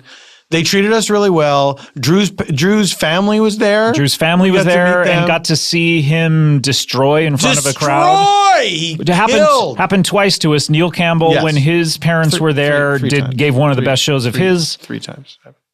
Oh, that's right, because your family was there in Philadelphia, and you did which. It doesn't matter. Sorry, I it's can't not remember memorable. every It's not family that memorable, comes. so- No, it's okay. You just couldn't remember. Look, there was so 3, let's- and you can remember. Look, let's be honest. I'm thinking of us as like old guard, where something like that. For the kids. It's I for the get you. kids. I That's get what you. I'm thinking I of. get you. So we're established geniuses. So let's reveal what the number 1 episode is. May 11th. Never forget. Never forget. Atlanta. The listeners voted for our favorite tour I was curious episode. to see what I would think about it, and now my curiosity is satisfied. Because you know what you thought about it. I like it. That's right. This is the Atlanta tour stop. Just everything was just working really well. The Contraptionaire and I talked for a good long time, and then Ho-Ho came out and was very funny, and then Donnie Gary came out, and It was a very Georgia-themed episode. It was. Because the Contraptionaire is a Georgia character from Savannah, Georgia. You were Right. born in Savannah, Georgia, and Drew is from Georgia. That's right, and he was visiting his family there. So And yeah. we were in Georgia. That's the final piece of the puzzle. So we're going to hear Ho-Ho. Ho-Ho came out first, and then the Contraptionaire comes out, and then we are going to hear Donnie Gary comes out. So enjoy this. This is the top number 1 episode, live episode of the year. This is your number 1. Good work, everybody. Number 1. So Ho-Ho, you... yes, of course.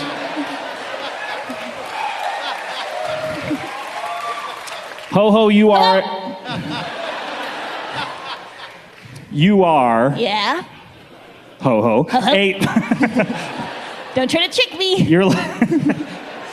You're a little elf from the North Pole who works Yeah. for Santa? I work for Santa, but I kind of do my own thing. I deliver toys to the bad girls and boys. I bring Right. them guns and knives. Because bad little girls and boys from Santa, they get... Coal. Coal. That's a piece of shit, man. They still deserve something cool. Although, in this energy crisis... Ugh. all You're such right. a scientist. What a snooze. So instead of a rock in their stocking or whatever they get, you go around. Do you do it on the day after Christmas, or do you do it No, on... I do it on the night before Christmas, just like Santa. So does Santa come first? Yeah, he always has to.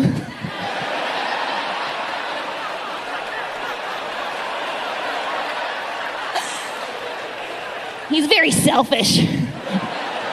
Then you finish yourself off? Yeah, well, I go to Mrs. Claus. Wow, wow, wow. Yum, yum. So Santa goes through the homes of every... He creeps around your house, watches you sleep for a while. Does he turn on your TV and go through your TiVo? Yeah, he likes to see what you're watching. Make sure you weren't being naughty and watching bad stuff. Like, what's bad stuff? Homeland. So if you're watching Homeland... You're getting coal. You're getting coal. And this is something I've wondered. Does he actually... If a home... Let me just phrase it this way. If a woman is barren... I follow.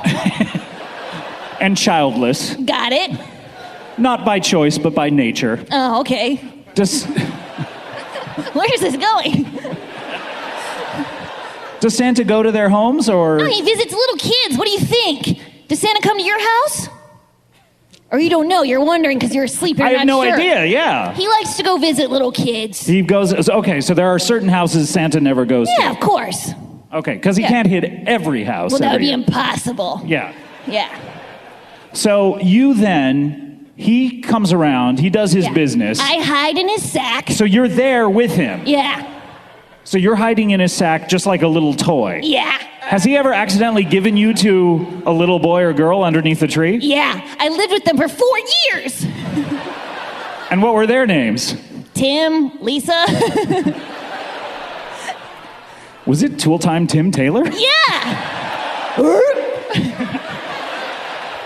Reverse barf. So you then, while he's sort of going about his business, hitching up the reindeer, does he unhitch the reindeer every single No, house? they can't be trusted. Okay, so They'll run away. They'll run. Really? They're Does he very enslave dumb. them? Yeah. They don't want to be doing what they're doing? No. What's all that malarkey we hear about Rudolph the Red-Nosed Reindeer wants to lead the sleigh and all that? He just wants something good to do with his life that's already gone to hell. He's trapped on the North Pole. And are they eternally young? Are they... Yeah, they don't grow. No one on the North Pole ages. Really? Yeah. At what age did you start off at Ho-Ho? Well, take a guess based on my skin. My butt skin. Oh, I see. I'm showing you. Well, the rings around your anus tell me that you're about... Looks to be about 5,000 years old. You got that right. As old as the Earth. Wow, interesting. I was the first thing. The Earth was formed and I was inside.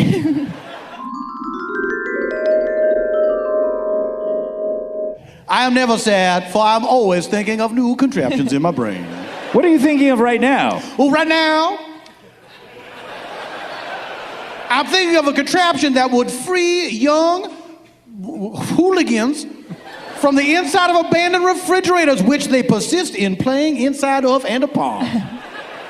And not miniature refrigerators. And not mini fridge boxes. No, these are full-size refrigerators that maybe you could fold a Lisa mattress in half and cram it in there if you take out all the shelves and, of course, the produce that you have stored within it. That's another good slogan. Lisa Mattress, don't crawl into our box and die. That's what she said. Well, you got me there. She did say it, and we had to address it. So you're thinking of a contraption to release these hooligans from these refrigerators? Yes, I am. And what would it, do you know the mechanism yet? I can almost see it very clearly. I know that marbles would be involved. I think a ringing alarm clock. And I am guessing some sort of waterfowl on a tether. Do you ever go to the machine shop and make parts for any of your contraptions? The machine shop, he says. I will forgive you your adorable naivete, my friend. But the machine shop is no friend to the contraptionaire. Because then it would turn into an invention. It would turn into a machine, do you see? Machines and contraptions are two entirely different things. Are you worried somehow about machines rising up? Is that why you don't want something to be a machine? That will never happen, my friend. Really? The machines will never rise up because the machines lack a thing that is essential for rising up against human beings, and that is a soul. A machine does not know that it is sad. It just knows that it has to perform certain tasks. So meanwhile, humans are sad. We're sad all the time. We're a very sad race of creatures. What a strange applause. I'm very sad, yeah. My life is horrible. I believe it was Shakespeare himself who said, "What a piece of work is man." Was it Maybe him? he was talking about a contraption. I think he was talking about a human being. Yes, but that human being a piece of work. Do you see what I'm saying? No, he was talking about a man. He was saying people are contraptions. Anyway, I don't want to split hairs with you.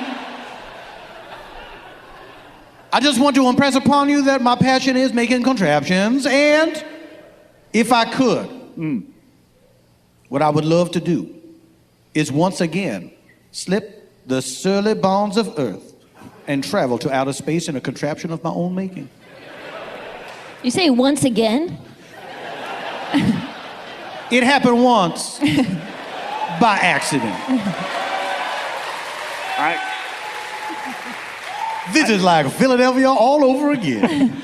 Are you trying to say that you have penetrated the inky blackness of outer space? Yes, sir, I am telling you that. in a contraption of your devising? In a contraption of my devising. I did not even intend for this contraption to go as far as it did. My sole desire, my goal, was to get high enough up into space that I could take a photograph of my beloved Savannah, Georgia. See it as our Lord does see it from on high in the celestial heavens. Aren't there like astronaut pictures that exist? Just Google it. Oh, may I ask you a question? Did I take those? I don't know. Why would you bother taking a picture at all if there's Google, as you say? Because you're taking a picture of something that there isn't a picture of, like your own birthday party. Right, I see. So everyone, if anyone's ever taken a picture of you, you should forbid anyone else for ever taking a picture of you again. It's been done. Hey, if you go into the Grand Canyon, one of the Earth's most natural wonders and awe-inspiring spectacle, throw your camera in the trash can. This is a sound argument. I am being sarcastic for the sake of those audience members who are much slower on the uptake than we might be. You're super condescending. Am I, sir?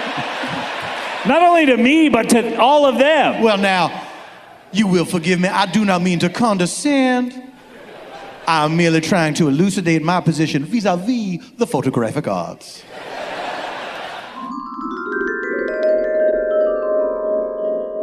Donnie Gary. Yep. Such a legend. Such a legend, yeah. I've been all around the world. Unfortunately, you guys may have seen a little bit about me in the news. Right now, I am currently in trouble for tax evasion. Oh no! It's terrible news. Yeah, yeah. $5 million in debt. $5 million? $5 million in debt right Well, now that is quite a sum of money, sir. Yes. I mean, it's a low amount of millions. That is true. So that's on the bright side. There could be 999 million. That's the most millions. Yep. So most millions, 999 million. No, you could have 1,000 millions. No, that's 1 billion. It switches over to 1 billion. Flips a switch. Yep. It becomes 1 billion. Lucky for me, I'm only 5 million. How'd that is happen? lucky. How'd you get into debt? Well, I was not aware you had to pay taxes. Oh. I did not know that the country needs money to run. Mr. Gary, you are saying that in the entirety of your life, you remain ignorant of the idea of federal income taxes. I thought that roads were made by good Samaritans. But I see these gentlemen out there working, and I was like, that's mighty kind of them. We needed this road. But, Mr. Gary, when you... Oh, he's overcome with emotion. No. Oh, my goodness. He's crying. Ugh. Wipe the tears, please, please. Sorry. So sentimental. I cry thinking about all those people working at the post office for free. You've gone to an amusement park, certainly, in your life. Yes. It's a good place to start. Of course you have. There's a perfect place to start to illustrate the idea of taxes. You've paid to get into Disneyland, I would imagine. No, I sneak inside of a stranger's stroller. But you know you're sneaking in, so you know the concept of that it costs money. Yes, but I knew that was a private enterprise. As opposed to public. Which is paid for by nobody.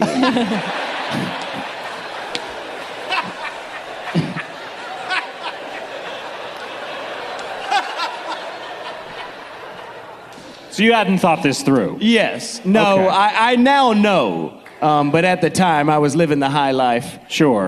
In the 70s. You're an older gentleman. Yes, You're a I'm legend. 64 years old, yes. Wow. Your music's amazing. Thank you so much. Yeah, actually, I have a new album coming out. You do? wow. I do, yes. Yeah. Thank you very much. Fantastic. When does this drop? It's going to drop as soon as I can get it recorded and produced. What's your new album about? Well, you know, a lot of this recent misfortune has inspired a lot of beautiful new music. Well, from tragedy sometimes grows a song. As the old expression does go. That's true.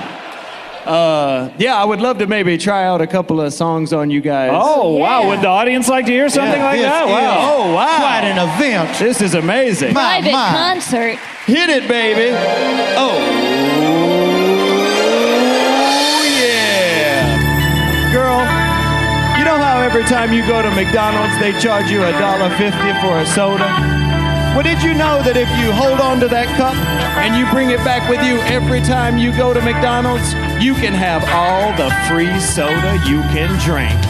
I reuse McDonald's cups, yeah. I don't ever pay for soda.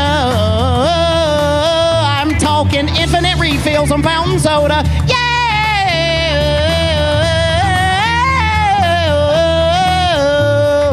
I mix Fanta and box root beer, 2 sodas for the price of one, yeah.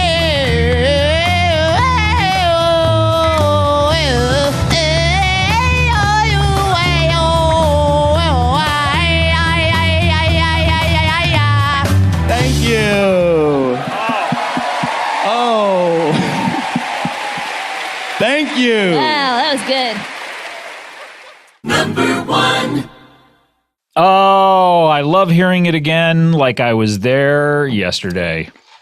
Good stuff. I wish we could do a top 15 of the live episodes. That would be fun. I wish so too. But we could only do 4. Why? Who made that rule? Me. You.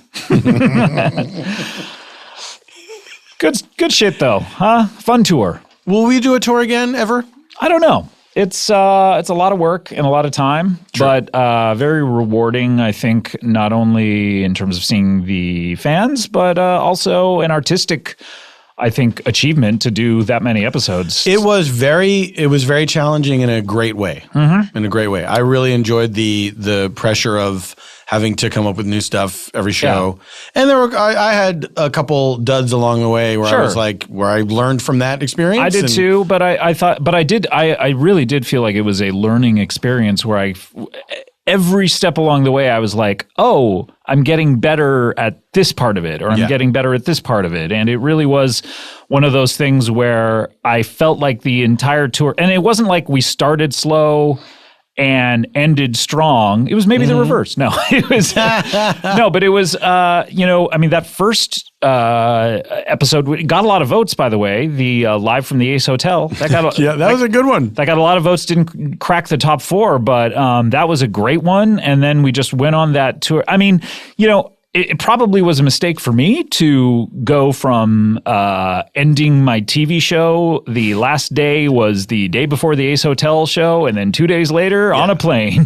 That was dumb. That was dumb. Yeah. Shouldn't have done that. Live and learn. Yeah, but I mean, we only had a small window that we could do it, and I said I would rather go immediately from the TV show into... Also, I think the TV schedule had changed somewhat too. That maybe those things were not going to be quite so close together. Yeah, a lot. It just kind of happened that way. But I really enjoyed it. That said, I do not think that we're doing it next year. Oh, I'm not for sure. Yeah, and maybe some festival dates along the way, but not an actual tour. That said, I do believe that you should do a Spontaneation tour. We'll see. Mm-hmm. I feel like this past year was so much travel that I'm not in any hurry to. You did not only did you do on. 39 Bang Bang dates, but you did Thrilling Adventure. Yeah, there was a lot of stuff going on, and it was all fun. But I think you got to manage your time. Yeah, exactly. So let's take a year off. Let's take a year reassess off. and then make more things. Yes, exactly. And who knows? Maybe in 2018, no one will care about Comedy Bang Bang anymore. And we'll be like, I can't believe anyone ever came to a tour of that anyway. I fully expect my career to be over in a matter of weeks. Really? What's happening in a couple weeks? I don't know. But I wouldn't be surprised.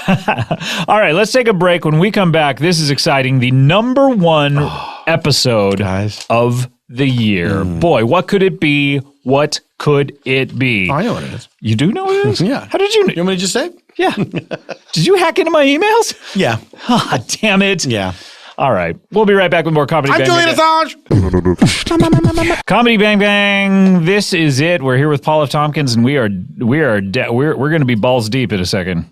BD. Wouldn't you? In a sec. BD in a hot sec. Oh, we're so close. We're so close to being balls Do you deep. know that song, Last Christmas, I Gave You My Heart? Yeah, sure. The I know very it next very day, well. You gave it away? Yeah. So, like, now he has to date? Yeah. What is this weird He's arrangement? been enslaved? Yeah, I guess we're dating now.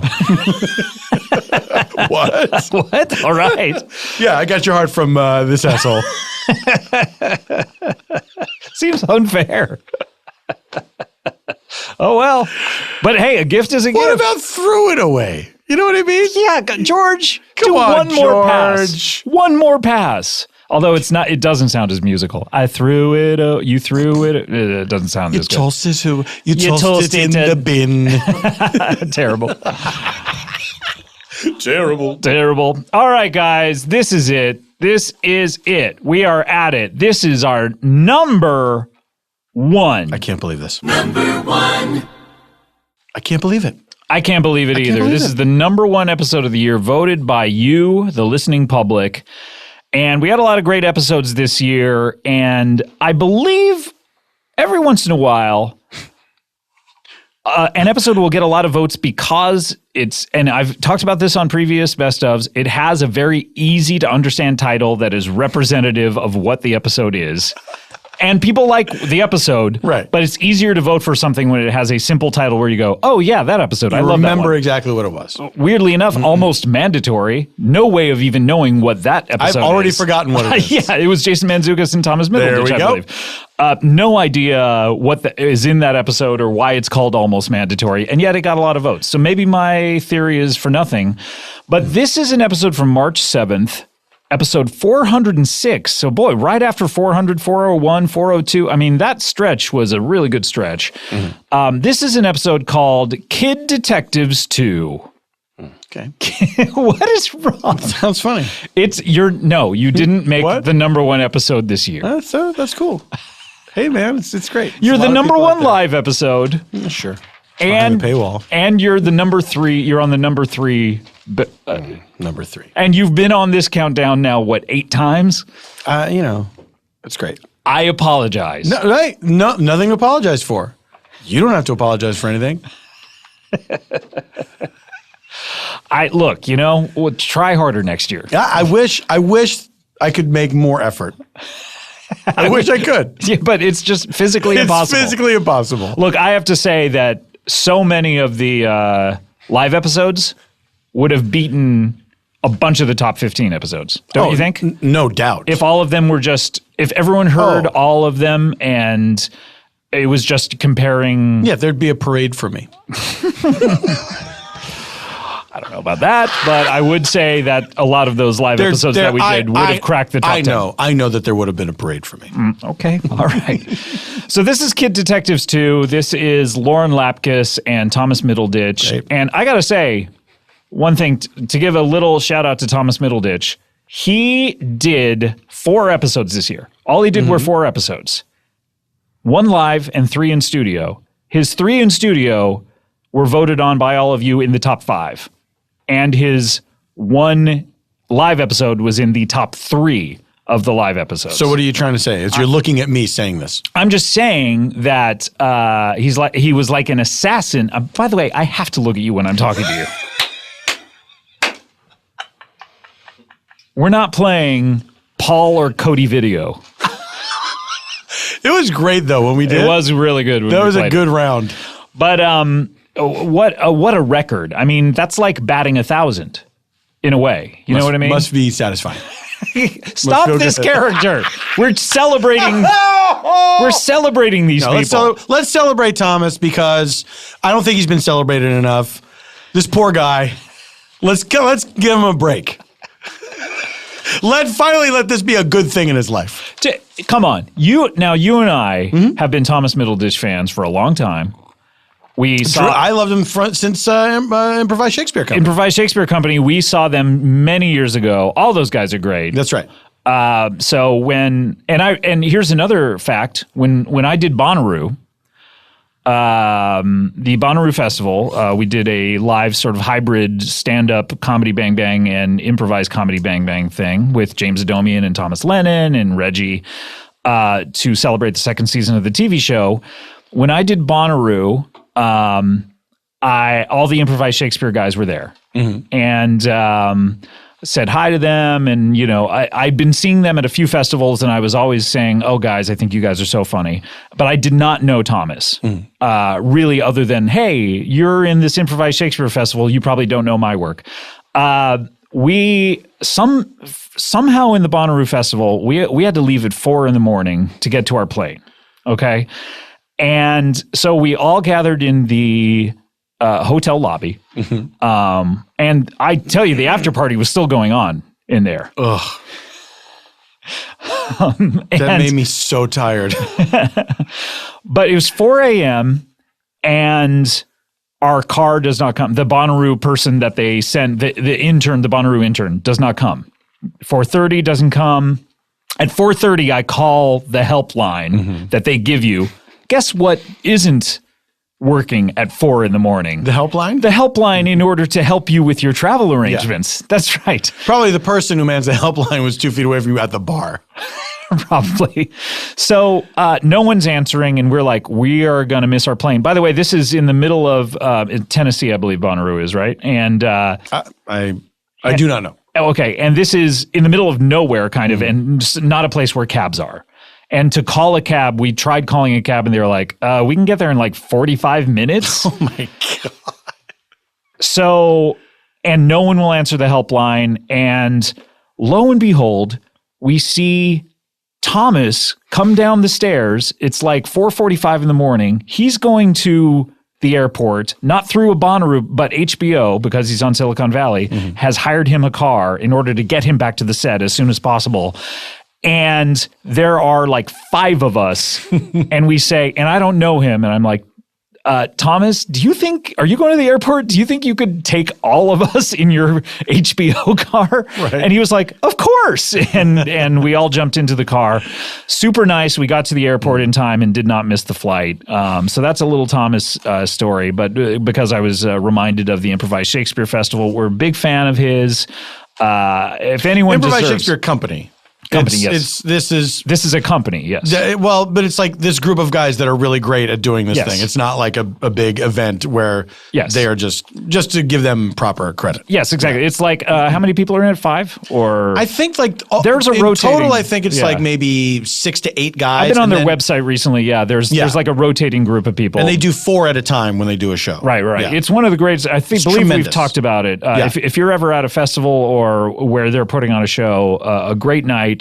At the theater, and you'll laugh a lot. And I went in a little skeptical, kind of going, how good can this actually be? Yeah. Improvised Shakespeare. And not only do they nail the humor part of it, but they also do such specific things to Shakespeare. It's incredible. It's really incredible. So, if anyone can be on a big popular HBO show, I'm glad that one of those guys is. So good on him. And what a record this year! 4 episodes and all four of them in the top 5. This is Kid Detectives 2, the sequel to I forgot we didn't even do the clip yet. No, we haven't. This is the sequel to the Kid Detectives episode where Lauren and Thomas just improvised these young characters. And so let's hear it. This is a crazy episode. They are, of course, JJ and Murphy O'Malaman, and they are child detectives. That's all you need to say. Here we go. This is your number 1 of the year. Number 1.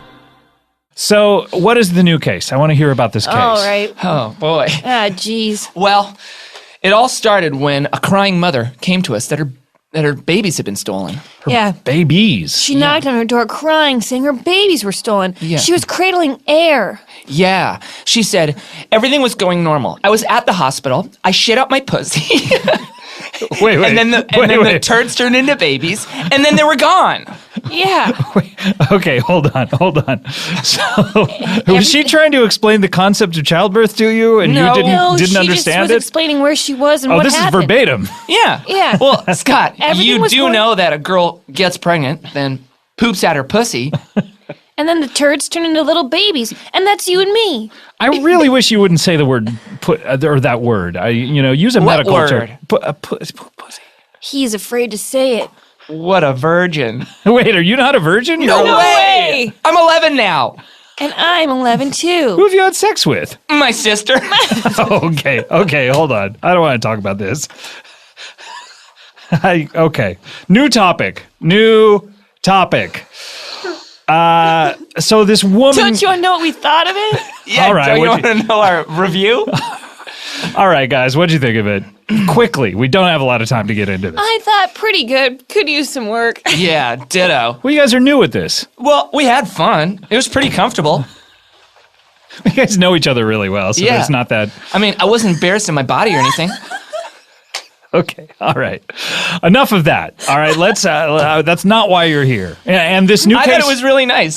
We hugged at the end. We watched a movie right after. Yeah, what Fern movie? Gully. Fern Gully. Was that a legend? Yeah. Yeah, of course. You think it really happened? Oh man, your brain's weird. Yeah, more like mush.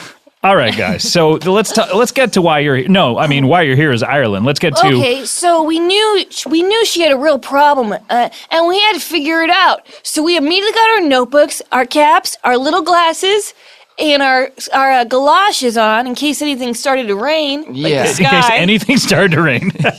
Okay. Yeah. What else has started to rain in your experience other than the sky? Eyes. Mommy's pussy. Oh God, guys. It's true. It's true. I had to get an umbrella.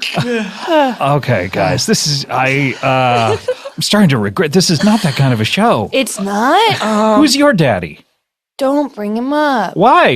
At the last time we talked, he was still around. Yeah, well, he's no good. Yeah. What happened? He told us he got some lady pregnant.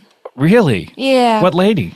I don't know. Some girl, Said she hair, was gonna have lips. twins. Yeah.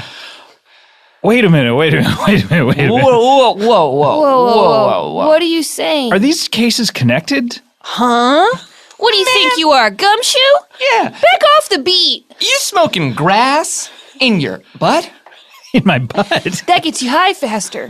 Yeah. Well, that's probably true. We know. We've been toking since forever. If you can puff in with your butt, you're an expert toker. Yeah, I've seen it online. My favorite website that I watch before bed is a little website called efucked.com. EFUKT.com. Right. Everything on there is super fucked. All right. They're going to appreciate the plug. But guys, look, I think these cases are connected. I mean, your daddy said he got someone pregnant who was going to have twins. This woman just had twins, and they're missing. Twins. Two kids. You and me. Are we her babies? No, you're not her babiys. Wait, wait. We were stolen? How long ago did this woman say it happened? About 11 years ago. 12 years ago? Wait, 11. One and one. Two. Twins. Two kids. We gotta go to Alaska. We do. I knew it. I told you it was in Alaska. What does two have to do with Alaska? Oh my God. Ever seen the shape of Alaska? Oh, it is looks it the shape just of like the two? number 2. With a big bubble and swirly lines around it. Yeah. Plus, there's only 2 big mountains there. Yeah, and only 2 types of snow. Yeah, white and brown. What about yellow? Yellow is brown. Oh, That's okay. the same tone palette. Yeah. Oh, God, it's like you've never even been to the Home Depot and looked at the color swatches. I don't know what to do with this guy. Oh, man. Hey, stick to hosting radio, bub. Yeah, stick to your radio day job, I am sticking to it. I'm doing it right now. You are? Yeah. Are we on the radio? Whoa, hello. Hello out there. Hello out there. Hello out there. All right, Wow, guys. I heard my echo. Neato. So wait, I thought that you're okay. So this happened. A woman walked in. Yeah. Well, she knocked on the door Yeah. Okay. She's of not, our bedroom. She's not. Yeah. Okay. So She was soaking wet from the rain It or a took- shower. It took us a minute to get our clothes on Yeah. because we were That was- kind of in the middle of That something. was the day we did it. oh For dear. the first time of many. Yeah. We love doing it. All right. Okay. So What? We love each other. So this is not. What? Don't you have sex with your wife?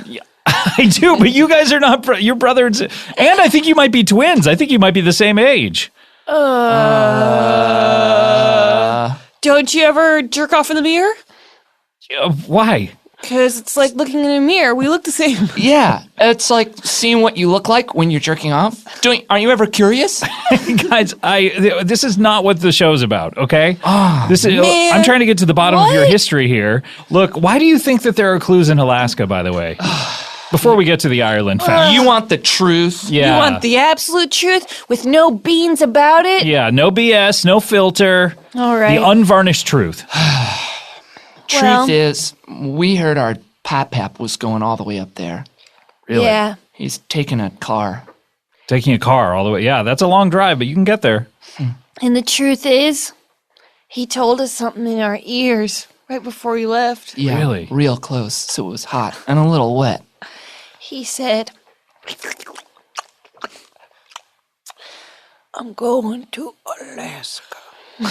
Is that your impression of your dad? Yeah. Is he an old prospector? Yeah, he sounds like a. Yeah, he he- sounds like a. Did he learn to speak from listening to the big Thunder Mountain Railroad Yeah. safety announcement? Yeah, and you know why he goes like this? Yeah, you don't Because he want. only got one tooth in the front and the top, and one tooth in the front on the bottom. Yeah, and those teeth, he says, those are his gold testing teeth. He takes a little nug of gold and he puts it in his mouth and he tastes it. He says 100% pure just by tasting. Just by tasting it. And chomping it between the two teeth. Chomp, chomp, chomp. Man, we sure do miss our old pap. How often does this come up that he's testing gold? More than you'd expect. Well, first thing he tested was Mommy's wedding ring. Really? And she died. Okay, so he tested it before she died. And what were the results? He tested it after she died, when it was off her muscled body. Yeah. Muscle bone. Yeah, I mean, we had to have some help taking all our valuables off her body. Because the skin went off, but the valuables stayed on. Yeah, he also took out her gold fillings. Yeah. Chomp, chomp, chomp. Chomp, chomp. He's mainly chewing on someone else's teeth, but The wedding ring, he chomped on that, and it was 100% tin. It bent right in his mouth, right between the two teeth. Then he put it on his front tooth like a tooth ring. yeah. I mean, man, our mom sure was a cheapskate. Wait, she bought her own wedding ring? Yeah, she insisted. Yeah. I mean, we weren't there for it. That's just what our dad said. Legend has it. That's just what our awesome dad said. I miss Dad. I love the way he plays with us. Yeah. Doing a jig around us. Yeah, spreading salt around us in a circle and consulting the bones. You remember consulting the bones? It's our favorite game. Screw life, screw Monopoly, we play consult the bones. Let's play right now. Okay, You brought bones? Yeah! Okay, gotta wait, get ready. what? Okay. Scott, Oh or my- Cotman. What do you want to know about your future? Yeah. When will I perish? Okay. Whoa. Are you sure you want to know? Yeah, what do the bones say? It doesn't look good, sir. Two bones. So wait, let me first explain it to the listeners. We had 12 bones. Yeah. All the bones fell off the table except for 2. Oh my gosh. They went into an X. X marks the spot. Mm-hmm. 2. 2017. What? You're get gonna hit die by in 2017. You're gonna get hit by two Two cars running alongside each other. You'll be laying on the ground long ways. Like a hot dog. Yeah. And then they'll run you over. Oh my gosh. The spirits come out of me. Just because two bones are there, you think it's 2017? It could be 2018, 2000. I mean, it could be 2099 as far as you know. No, sir. We're the ones who know how to read the bones. Oh. Sorry. Have you ever consulted the bones before? I've never consulted. Whose bones are those? Do you mind me asking? You don't want to know. We do mind. I actually do want to know, and I'm going to insist upon asking. You want me to consult the bones to find out? To find out whose bones they are? Okay, sure. Oh, no. Oh, man. What's it say? Okay, these bones are President Barack Obama's. What? You know where he lives? Where's he live? How many bones are on the table? Washington Lane. The next clue is in Alaska. Wait, I don't think so. Is there a Fort Washington Lane in Alaska? No, but we just know that what it means is that. Where did you get these bones? Well, Michelle Obama called us up and said we had to hide these. Yeah, she said we got a little bit too carried away. And guess what they are? Which bones are they? Finger bones. Finger bones? So he's still alive. He just doesn't have real fingers. Really? Does he have just like a floppy skin glove? You call it floppy loppies. Yeah. My favorite movie that I like to watch before bed is The Road. And do you remember the scene in the basement where you got those half-eaten people? Sure, yeah. Well, Michelle's been talking about how she wanted to recreate that with Obama. Okay. I've been wondering why he hasn't pointed at anything in the last 2 years. He's embarrassed. Yeah. It would look really foolish if you ever tried to point with one of those things. Oh, man, little floppy skin flaps. Yeah, he just like sort of like... Yeah, he waves people. Guys, what was your home life like? Were you born in a home or were you born in a lab? Well, I mean, I know you were born in a toilet, but where were you raised? the toilet was in a lab. Yeah, well, we don't really know what you're talking about. Lab, home, whatever. Maybe we just describe what we saw growing up, and you can tell us where we were born. Yeah, please do. Okay, all white, metal tables. Men with coats. Men with coats? Radioactive turtles. A rat who taught us martial arts. Slime pouring down the walls. Porn.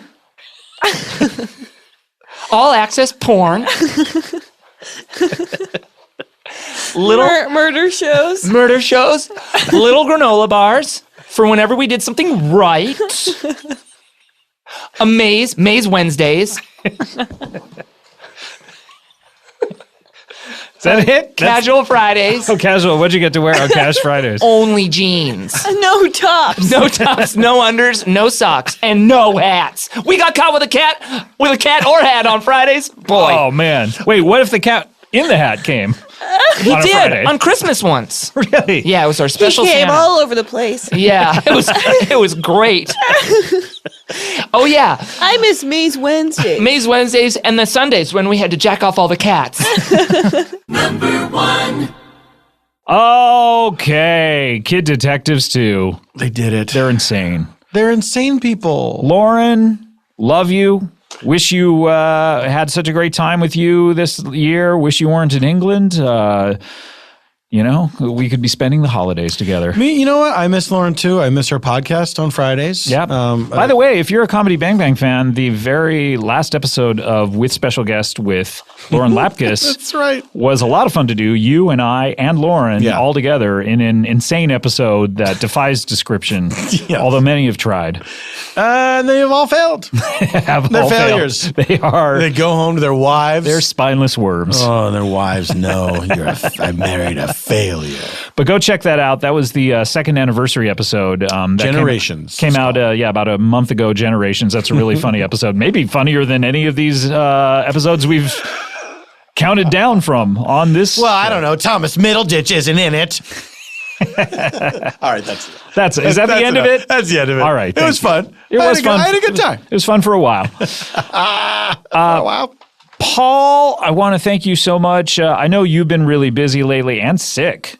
You got a sinus infection, and I did. Like at the tail end of the year, it kind of all caught up with me. And but we were traveling so much, and you've been filming a million episodes of Bajillion, and you've been working, and you've been doing your live Largo shows, and yet. And I know you've been you've been turning down stuff, and you've been saying no, I can't do this, no, I can't do this, and yet you reached out to me and said, I still have been making time to do the best ofs. Yes, this was something that I had just always factored into my calendar from, it's just one of those things. Yes, it's a tradition. Like, of course we're going to do that. I enjoy it every year. I would rather not be doing this with anyone else. It's something that I look forward to every year, and I thank you so much for making time for it. For all of the guests on the show who have been on all year, I appreciate so much all of you donating your time to the show and your genius and coming out here and being super funny every week. And the show would not exist without any of you. For all of the engineers and staff here at Earwolf, aside from this, with notable exceptions.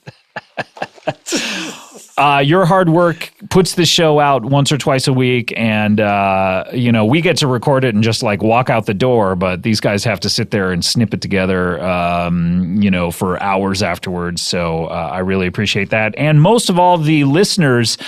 I can't believe we've been doing this almost 8 years now and people still give a shit. And not only that, but we did this live tour to, I believe, 40,000 plus people came out to see us. Wow.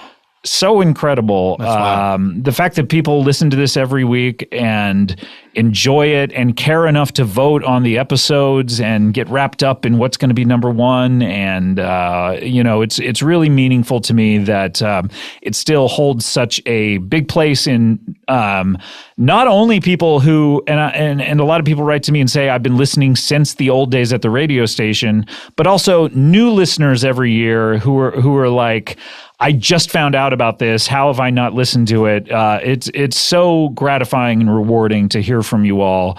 Thank you so much. I really appreciate it. We could do the show without you listening, but why would we?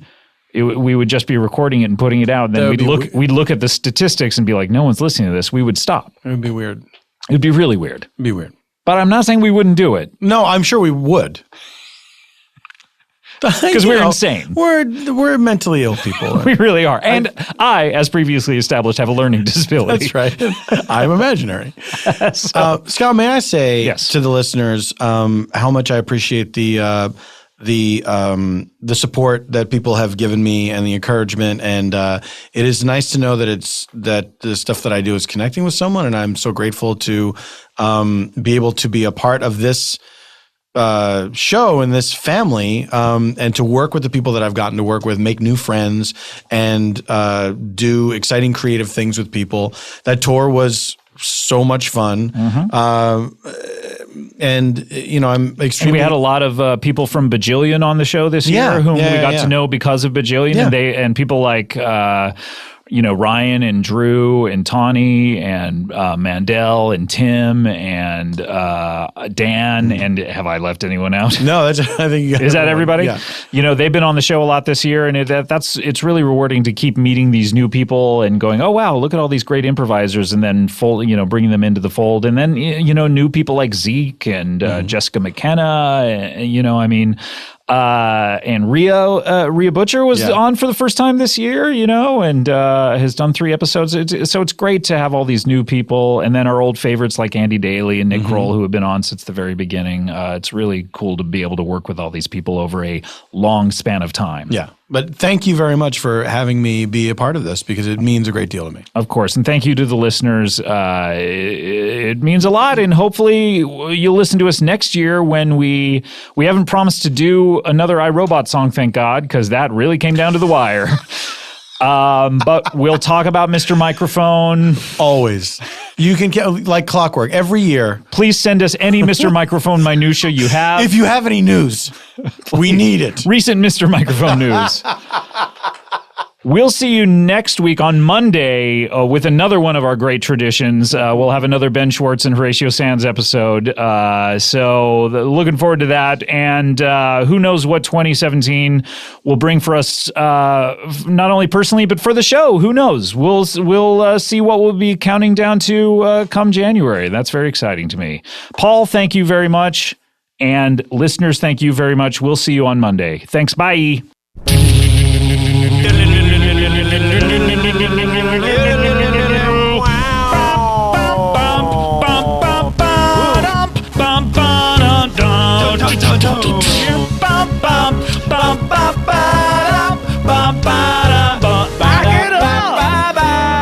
I'm loving it. Ba-da-ba-ba-ba. I'm loving it. Ba-da-ba-ba-ba. I'm loving it. Love is a many splendored thing. I'm talking love, crazy love. I'm talking love, really would. But we're never gonna survive, never gonna give you up, never gonna let you down, never gonna dwell around and hurt you. Never gonna eat this pie, never gonna say goodbye, never gonna eat this pie and desert you. One jump ahead of the bread line. One jump ahead of the sword. I eat only when I can't afford. Hey, there's a monkey on my back. Hey, these racist guys are chasing me. Hey, my name is Ali, fabulous, he, Ali, a barbois. Strong as 10 powerful men down on one knee. He faced a galloping god, 100 beggars with swords. Together go to their lords like Prince Ali. Think I gotta dance now. You said, don't have to be. You said Prince Rich to rule my world. To rule my world. Don't have to. Tonight we're gonna party like it's 1999. Beep,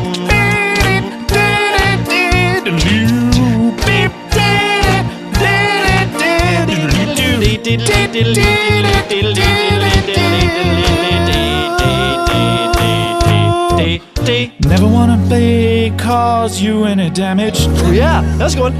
Never wanna cause you any pain. Yeah, only one time to see you laugh. Forever and ever, for we are we bobbers ever in the boats. And we're gonna forever and your swagger and your bearing and those just right clothes you're wearing. You're a mean one, Mr. Grinch. Ooh, it's seasonal. You simply are. You're a Jew and a Jew and a Jew and a Jew. If I were a rich man, Yiddle diddle diddle diddle diddle diddle diddle day. Every day I'd hoard all my money. If I were a wealthy man, dun dun dun. wouldn't have to work hard. Yiddle diddle diddle diddle diddle diddle diddle. Money, it's a gas. And that's a grass. Found us and a phone playing jump on and rockin' down, down, down, down, down. Teachers, leave those kids alone. Oh, nice. All we are is just another brick in the wall. Shake your body now to the ground and dance, man, bounce. Shake your body now to the ground and dance, take off. Shake your body now to the ground and dance.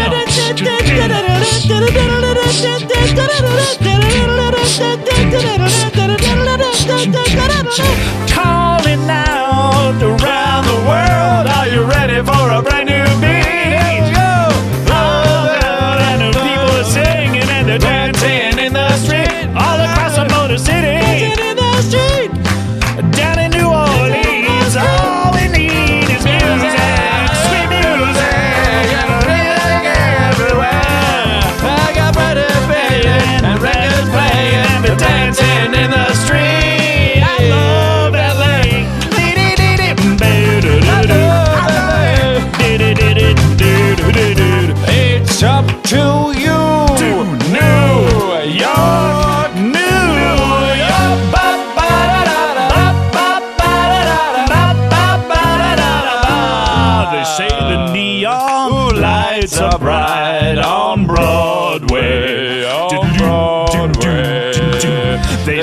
If you take a subway, you can get there. But I don't listen, they're so dumb. They are also filled with cum. Satan neon lights are also bright on Broadway. Lights up on Washington Heights, about the break of day I wake up and I got this little, I gotta chase away. Oh, do you know In the Heights at all? Nope. Me and my cousin running just another diamond dozen. Mom and pop stopping shopping. Oh my God, it's getting too darn hot. Like my man Cole Porter said, people come through for a few cold waters and a lottery ticket is a part of the routine. Out of you, get no kick from cocaine. Mere alcohol doesn't thrill me at all. That's not my idea of something to do. 'Cause I get a kick out of you.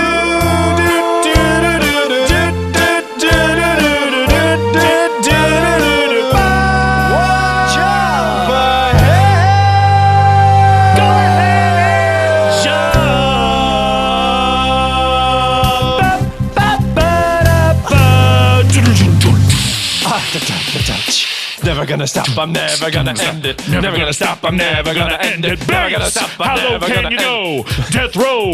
What about the no? Once again, back is the incredible Ram Animal. The incredible D Public Enemy #1. 5-0 said freeze. Then I got numb. Can I tell him that I never really had a gun? It's time to exit. Terminator exit.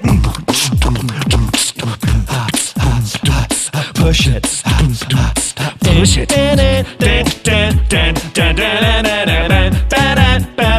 I push it real good.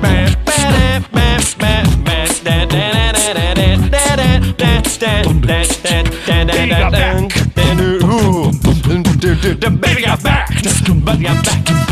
The baby got little in the middle, but you got much back. Little in the middle, but you got much back. Little in the middle, but you got much back. Little in the middle, but you got much back. I want my baby back, baby back, baby back. Baby back, baby back, I want my baby back, baby back, baby. baby, Baby, baby, with a little emotion.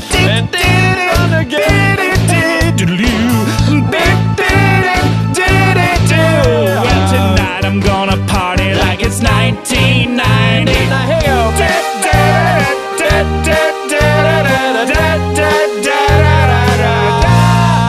Start spreading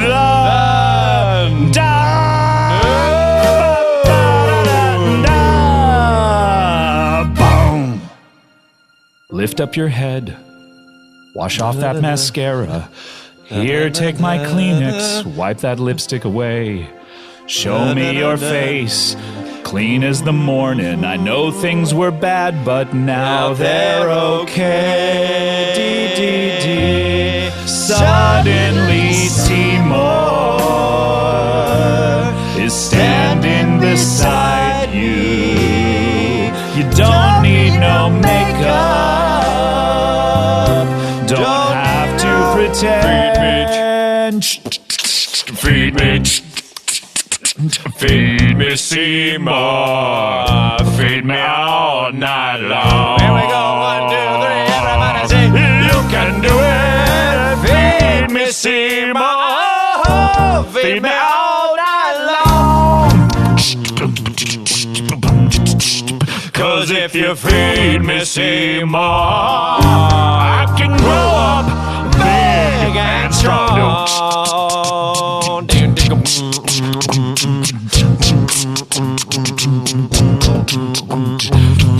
When I was younger, just a bad little kid. Ooh, here we go. My mama told me all the things I did. Like goody puppies with a BB gun. And boys and guppies. And when I was done, I killed a pussy cat inside his head. That's when my mama said. What did he say? He said, my boy, I think someday you'll find a way to make your natural tendencies pay. hey, you'll be a dad. You'll be a dad. You have a talent for causing things. Hey, you'll be a dad. You'll be a dad.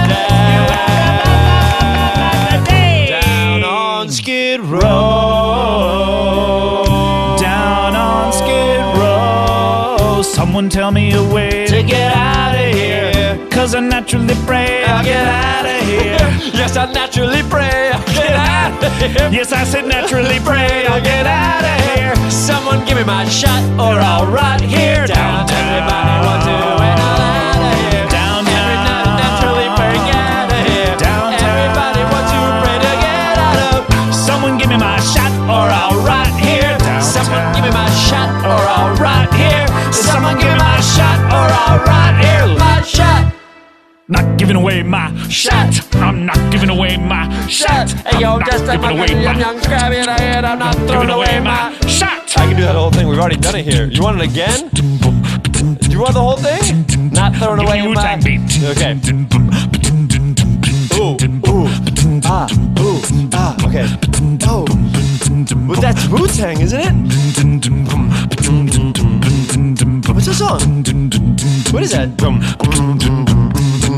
Wu-Tang Clan ain't nothing to fuck with. Wu-Tang Clan ain't nothing to fuck with.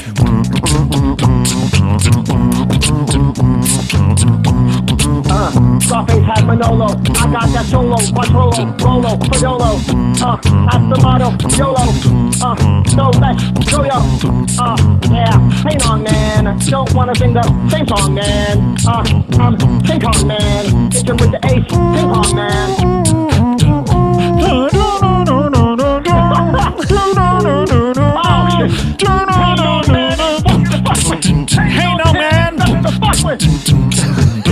Hey no man! Hey Nong Man ain't nothing to fuck with. Hey Nong Man ain't nothing to fuck with. Hey Nong Man ain't nothing to fuck with. Lin-Manuel Miranda in the house.